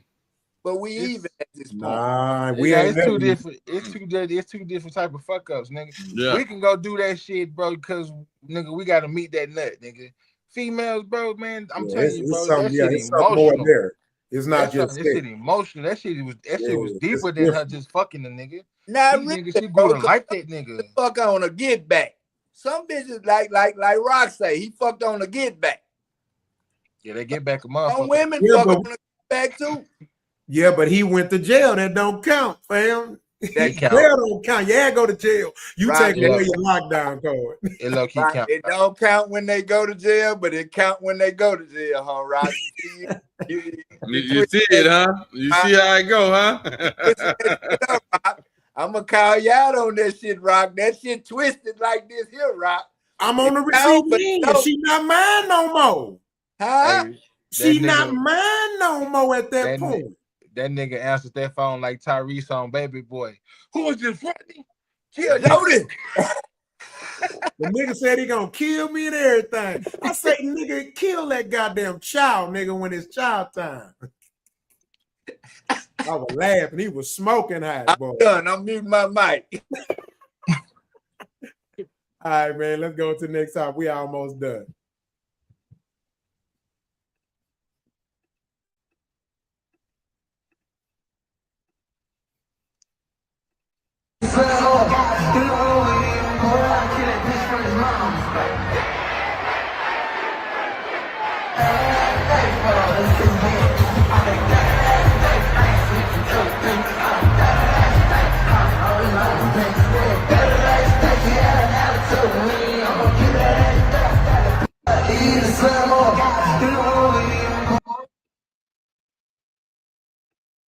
All right, so that was one of NBA YoungBoy's sold out concerts. This particular concert, he had his little son, which is Floyd Mayweather's grandson there. He was in the crowd. You know, of course, he was protected as a little section or whatever, but it's gone viral. A lot of people are like, you know, what the fuck? Like, you know, that's a kid. Why is he in such a X-rated, adult environment? The music and stuff like that. It went viral. So I wanted to ask y'all, and we'll start with Rick since he's on the right of me. Good parenting or bad parenting? And your thoughts on that particular situation. Good parenting or bad parent, and then speak your thoughts about it. It's hard to tell people how to parent, but no, from your perspective though. Your thoughts. Because who it is and what come with him, the drama, I wouldn't expose my kid to that environment. I don't think it's a child safe place. And I know it's a thing to bring your child, enjoy it, but some places ain't safe for your children. You know what I'm saying? And I don't think that's safe because for him to do that. That's kind of like a bad parenting on the mother part and the father part, you know. I think, you know, you're using the kid as a, you know, whatever, you know. So I don't it's not good. That's not a good thing. Because he has a reputation, you know, and they already canceling shows because of dangerous issues. So I wouldn't want my child to be there. I just show him a DVD of me on YouTube or something, but that's it. Yeah, they can't see it. Boy, y'all niggas, you never know what y'all niggas gonna say. That shit was funny. Yeah. So you can look at this at home, little nigga. Said a DVD. Yeah. They still make those? I don't know, but he gonna see me on it. Yeah. Put it on DVD or YouTube. Yeah, so being first question is good parenting or bad parenting based on that particular situation, and your thoughts on it in total. Oh. You said me? Yeah. Oh, bad parenting. Next person. Smelly, good parenting or bad parenting? Why you ain't in the making? Bad parenting. I see. I ain't the only one who see that too. I see. It seems to me like he's a thug is being created, man. I don't wish that on him, but I see all this stuff. The only time that he's in a good environment is when he's with his grandfather. When he's with Mayweather, he is in a beautiful environment, bro. But when he around y'all today, I'll be like, shit. And we had a conversation earlier this episode about a child being in the lane that the father in, right? So if that's what he exposed to, man, we already know what he gonna turn into. You know what I'm saying? I think it's bad parenting, bro. Because like you got too much shit attached to your name, bro. I wouldn't have my kid nowhere around you, bro. Not in no environment with you, bro. And I guarantee you, bro, probably in that venue, you had guns in that venue. I'm pretty sure you got them in your cars. You got your kid around this shit, bro. He would have been with Floyd, but Floyd's trying to get that little girl number.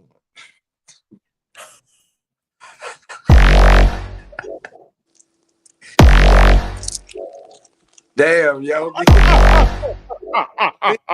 See, that's the episode I was on last week. I wish I was on that episode last week. All righty. Trail that was coming. Your thoughts, man. Yeah.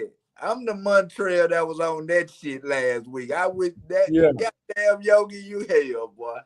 Quality. What's your thoughts on it? Do you think that was good parenting or bad parenting? And if so, why?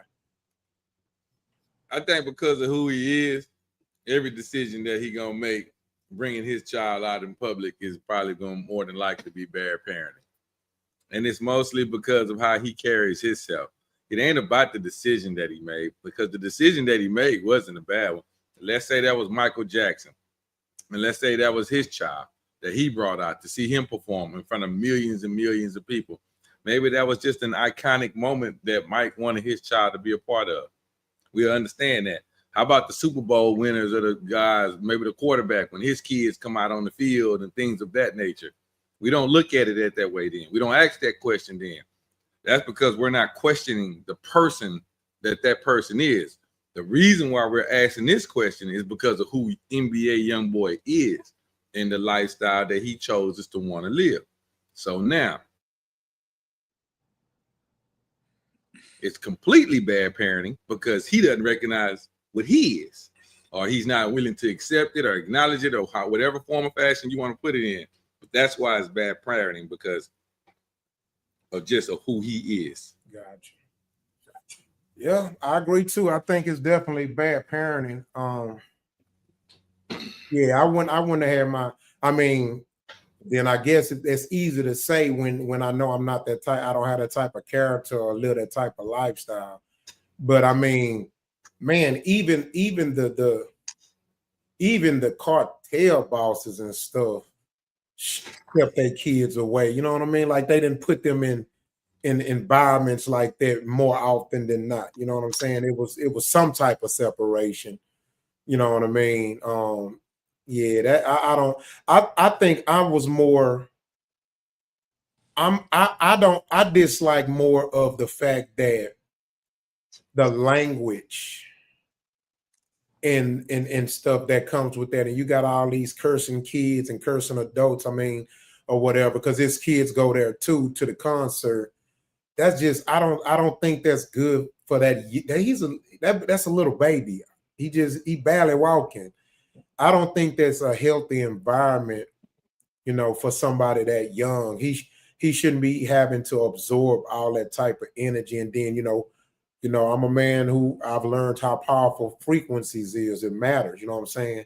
I actually listen to certain frequencies 2 or 3 times a week just to, you know, regenerate cells. And you know, this shit sound crazy, but you know, it's mood changers. Or, you know, I have an app where, you know, if the day gets kind of tough, I play a certain frequency and it rids my mind of negative energy or negative thoughts and stuff like that. So the shit's real, man. And I think when you expose your child to that type of environment, and I'm not just saying him, I'm talking about just parents and in environments in their neighborhood or this or that or whatever, man, it's not good. You know what I mean? It's not good.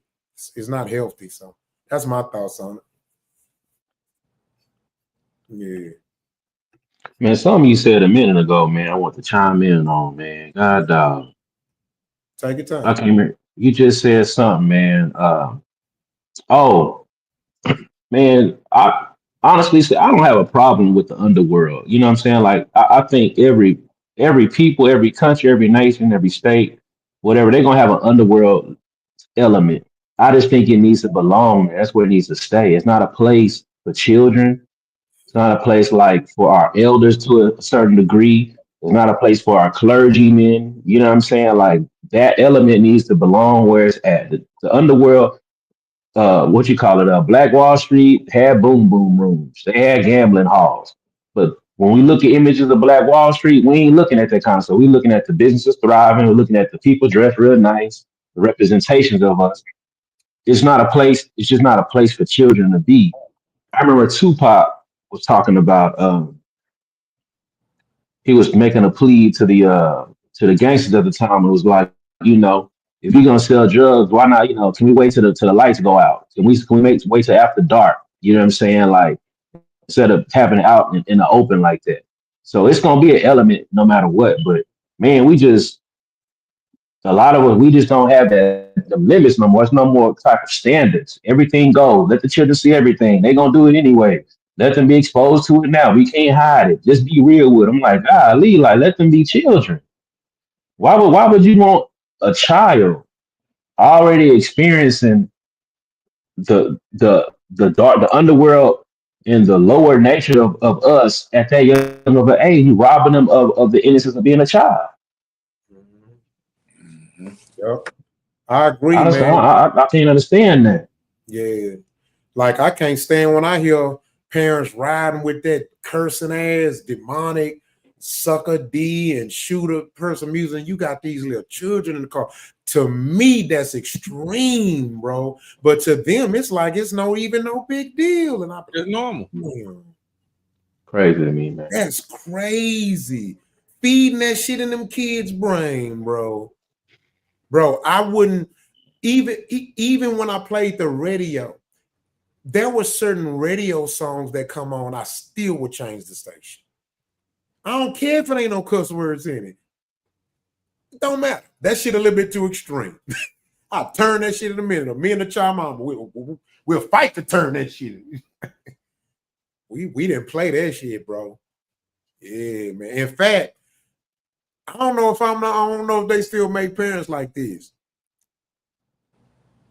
I scanned, like my children couldn't go to know anybody's house. I don't know who your cousin boyfriend is. That nigga might be a fucking pedophile. That's how serious we were. Oh, my daughter couldn't go. She couldn't hardly go nowhere, bro. What? And I'm talking about her relative's house. I don't know who that nigga is. Who that nigga? You think I'm gonna drop my precious daughter or son out just because that's your cousin? Fuck your cousin and everybody in that house. Yeah, you gotta be careful about that. Yeah, nah, I ain't play that shit.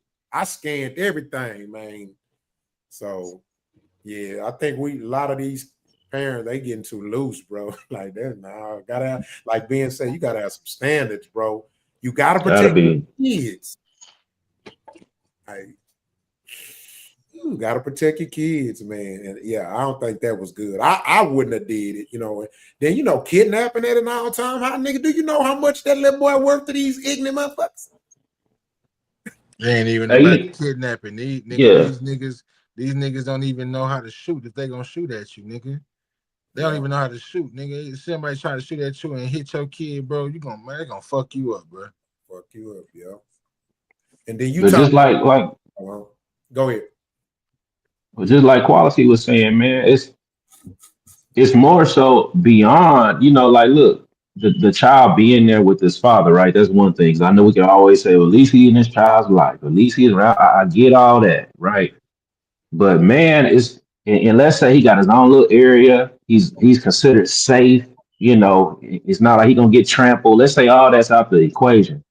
Man, we're not just talking about the language that he listening to. What he up there rapping about? Yeah. You know what I'm saying? Like, what's the content? Look, he already got the movement like everybody else there.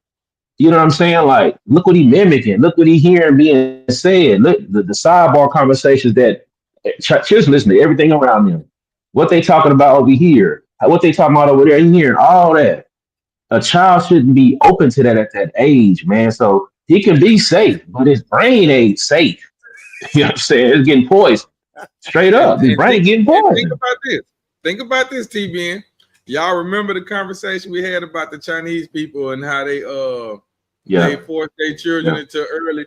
Okay, so now just think of how psychologically, because of that child and his age and what he is watching, he is mimicking his father. But what his father, what road do you think that child is walking down? Why the same one as father? The same one. What is he going to be? What I see jail time. I see thuggish type life. I don't see entertainer because not everyone, he may not be able to do what his father can do. So the image that he's putting out there is of a gangster, somewhat of a gangster life. And hold on, I don't mean to cut y'all out, but was that a bandana he had tied around his head? Yeah. Why? Come on, man. The little nigga got a piece of chain on and everything. Look how he was presented. Yeah, he got on a starter kid. Yeah, man. And look, the boy still wear diapers, y'all. That's how young. The boy don't even know his alphabets. But he know to do that other shit. And he know the word. Come on, man. Bitch, die. He know all that shit. Yeah. Now imagine. So this is what people don't think about from time to time, and this is why we homeschool, and we got our daughter enrolled in a private school at the same time, like half and half, right? Black-owned private school at that I throw in the mix, but it's interesting because whenever we're mindful about who we have our daughter around and how they raising their children. Because imagine your child who ain't listening to curse words and rap music, who ain't hearing the B's and the H's and the all the other derogatory terms that you hear and everything about the street life and all that. Imagine your child being around a child that does hear all that and does see all that. Imagine when they get together and talk with each other and what they got going on. Now your daughter or your son bringing that home, you like, where do you learn that from? Like these things, the parents don't think about how it's affecting other people, and we just supposed to be okay with it. Nah, man, it don't work like that. It don't work like that. And to add to what you're saying is what, and I'm talking to YouTube land, just like a child learns the language, their native language, right? When your children are getting fed these terms, what you think they're gonna fucking say? They gonna translate this shit. If your kid is hearing you speak English, they gonna speak English. So if your kid is hearing you saying fuck a bitch, die motherfucker, go to hell, gang, gang, what you think they gonna go to school saying the same shit? Gang, gang. It ain't even about school. It's about the fact that he's even saying it. Regardless of what the fuck he at. Regardless. It doesn't matter. But I get what y'all be saying. It's gonna be some other kid right here saying something, and he's gonna be telling the little kid, gang, gang, and the little kid gonna be like, what gang, gang? What the fuck is that? Yeah. You hear what I say? He already know he gonna know how to fight, cuss, and rap. So he already out the equation. They possibly creating them up. You ain't gonna be able to beat him up. He gonna know how to box. He know how to fight. He might not know how to fight. He might. Floyd Mayweather is his grandpa. Remember that? Well, no, you know what? I forgot about that. Y'all absolutely correct. I forgot about Mayweather. You're right. You're right. You're absolutely correct. Got a rag on. I forgot about that. You're right. I seen a video. Floyd had him in the heavy bag. I seen that too, Yogi. You're right. I seen that too. He's scared of being that little nigga doing some shit that a nigga that age ain't supposed to be doing.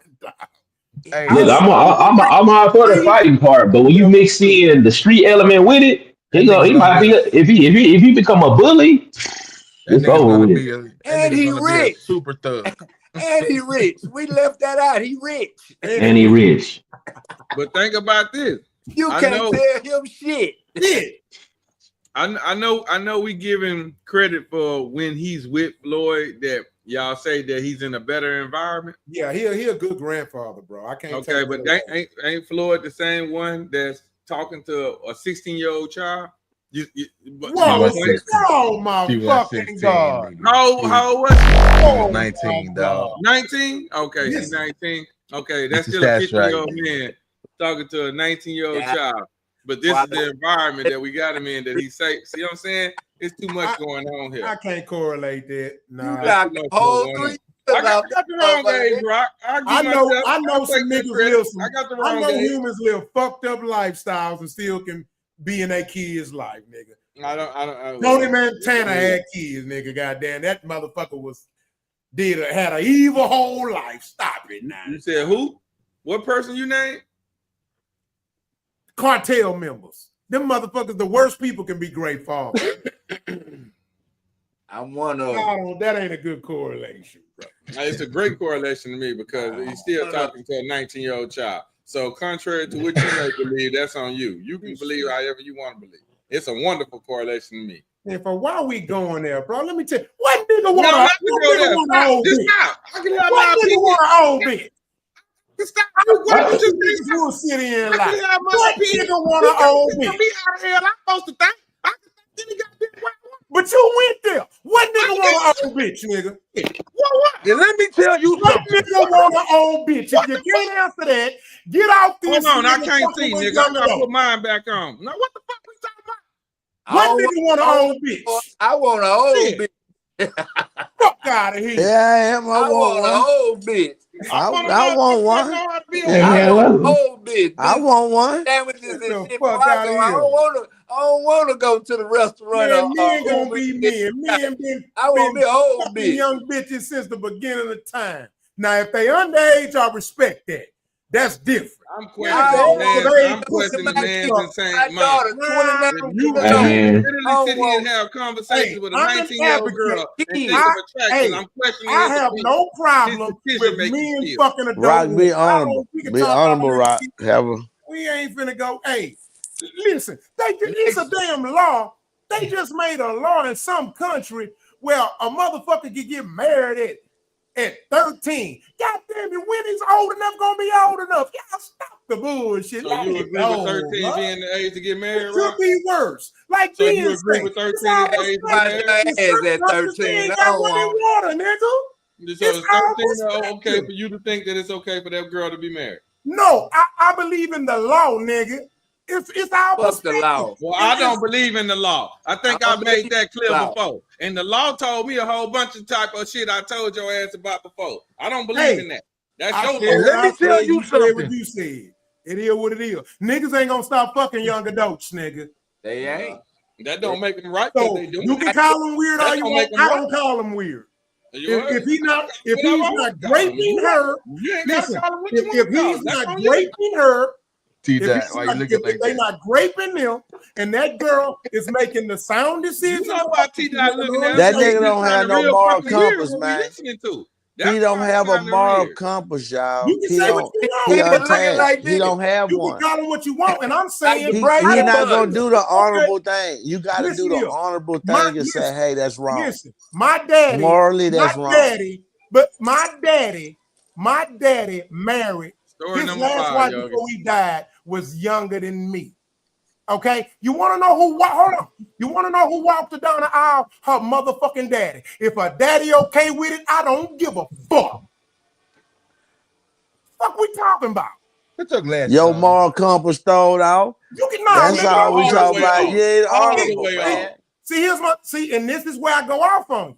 So because technically, what you saying, because to say my moral compass is off about a grown, an adult woman fucking with an old nigga. What did you saying? They're adults. So how's my moral compass off? Nigga, my wife is younger than me. Nigga, my wife younger than my daughter. You want to know who was there to hand over to me? Her motherfucking daddy. I talked to him yesterday. What's the problem? There you go. Put your glasses back on, nigga. What's the problem? The problem is your fucking compass is thrown out. I ain't changed, nigga. You think a white man can tell me how old what's right and wrong? I know what's right and wrong. Hey, listen, you don't determine my gauge on what age of an adult I fuck. Your gauge, just because your gauge but you off, ain't gonna that don't stop my mean nothing. character, nigga. Talking about my moral compass is off. We can just It agree to is. disagree. Your moral compass is off, brother. That's And all I right. disagree. I know, because it's I yours. think your moral compass is off. It is. Mine all the way the fuck off. Mine is out your window. Mine don't work. See how easy that was? See how easy that was? Mine fucked off. Yeah, mine ain't. Mine. You see, I ain't got mad and try to fight it. Mine fucked off. Yeah, okay, I'm done. But yours is too now. That's all.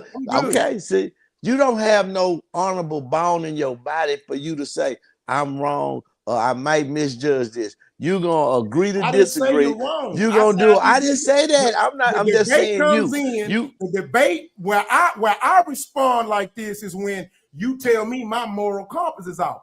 I'm not gonna allow you to get away with telling me that without a rebuttal. If you agree to disagree, then cool. But you can't sit there and tell me that and not respond. I'm gonna defend my motherfucking self. So I don't have the cases, nigga. So I'm good. What? What you defending for? You believe that? You didn't like answer the question. Why you don't want your daughter to date an old nigga? T-Ben, help me out again. What that question was? Why? Now we just heard that his wife is younger than his daughter. Daddy, that's the answer. T-Ben, we got the answer. That's why he didn't answer. Because his wife is younger than his daughter. He didn't answer the question because he's the answer. You brought up age, nigga. You brought up Floyd fucking an auntie. I was talking about the son. You weren't saying no wife is younger than your daughter. You said that. We was doing so good. No, I'm not talking about that. I'm talking about the cover. I never brought up the conversation in the 19-year-old. You did. finna end the Welcome show. to the podcast. I got a 10-piece calling my name, man. Come on, now. Welcome to the podcast, fam. I was talking about goddamn me, NBA Hey, Roc. on his key. Hey, Roc, I got a 10-piece calling my name in the microwave, man. What's up? What we doing? Let's get the fuck out of here, y'all. Love y'all, man. Oh, don't forget, Roc Star. This is the hottest show on the podcast. Don't forget to subscribe, like, and to Roc's house. Rich, we're gonna start with you, baby. Let's take him out. Hey, it's Rich Blackman, the world greatest nigga. If you don't know, now you know. Hey, every man need 3 women. Don't be stuck with one broad. Hey, this week I got mattresses for sales. I got pillow top mattresses. If you tired of sleeping on them bed bugs and you want to sleep rich, call Black Man. I got you. Hey, I'm telling you, I got mattresses for sale, pillow tops, queen, kings, and twin size. Yes, sir. Holla at me. That's what's up. All right, Big Yogi, talk to him. Let him know who you is. Hey, man, fuck y'all. I want my 10-piece. Y'all started arguing this shit, man. I could be dipping some lemon peppers and some ranch right now, nigga. You tripping. Hey, nah, man, it's your boy Big Yogi, man. Check it out, man. You know what I'm saying? And then he shot with another banger, man. Hey, man, keep calm. Fuck with a fat boy. Yeah. All right, Smelly. Hey, Smelly. We want to thank you for coming on. We appreciate your presence. We thank you for blessing the panel with your views and perspective. You're welcome to come on here anytime, brother. With that being said, if there's anything you want to promote, just let them know you is and what you got going.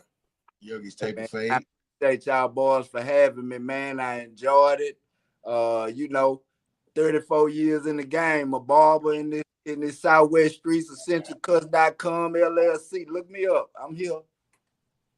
That's what's up. Ben, again, you know it's a beautiful thing. I got such a powerful Black man on my team. I appreciate it. Everything you come with is a blessing. We appreciate you. Thank you for adding to the team, man. You know what I'm talking about? With that being said, let them know you is and keep marketing and pushing your business. Yeah, man. Peace, y'all. TB, your neighborhood brother. You can catch me with T-Ben Enterprises, tbenenterprises.com. I'm in the business of helping businesses grow. Yeah, dig. Hold on, man. I'm gonna have to add that to the banner, man. Yeah, T-Ben the neighborhood brother. You know what I'm talking about? My boy got his little slogan going on. Soul brother. Yeah. All right. Quality, you know, we gotta let you in there, baby.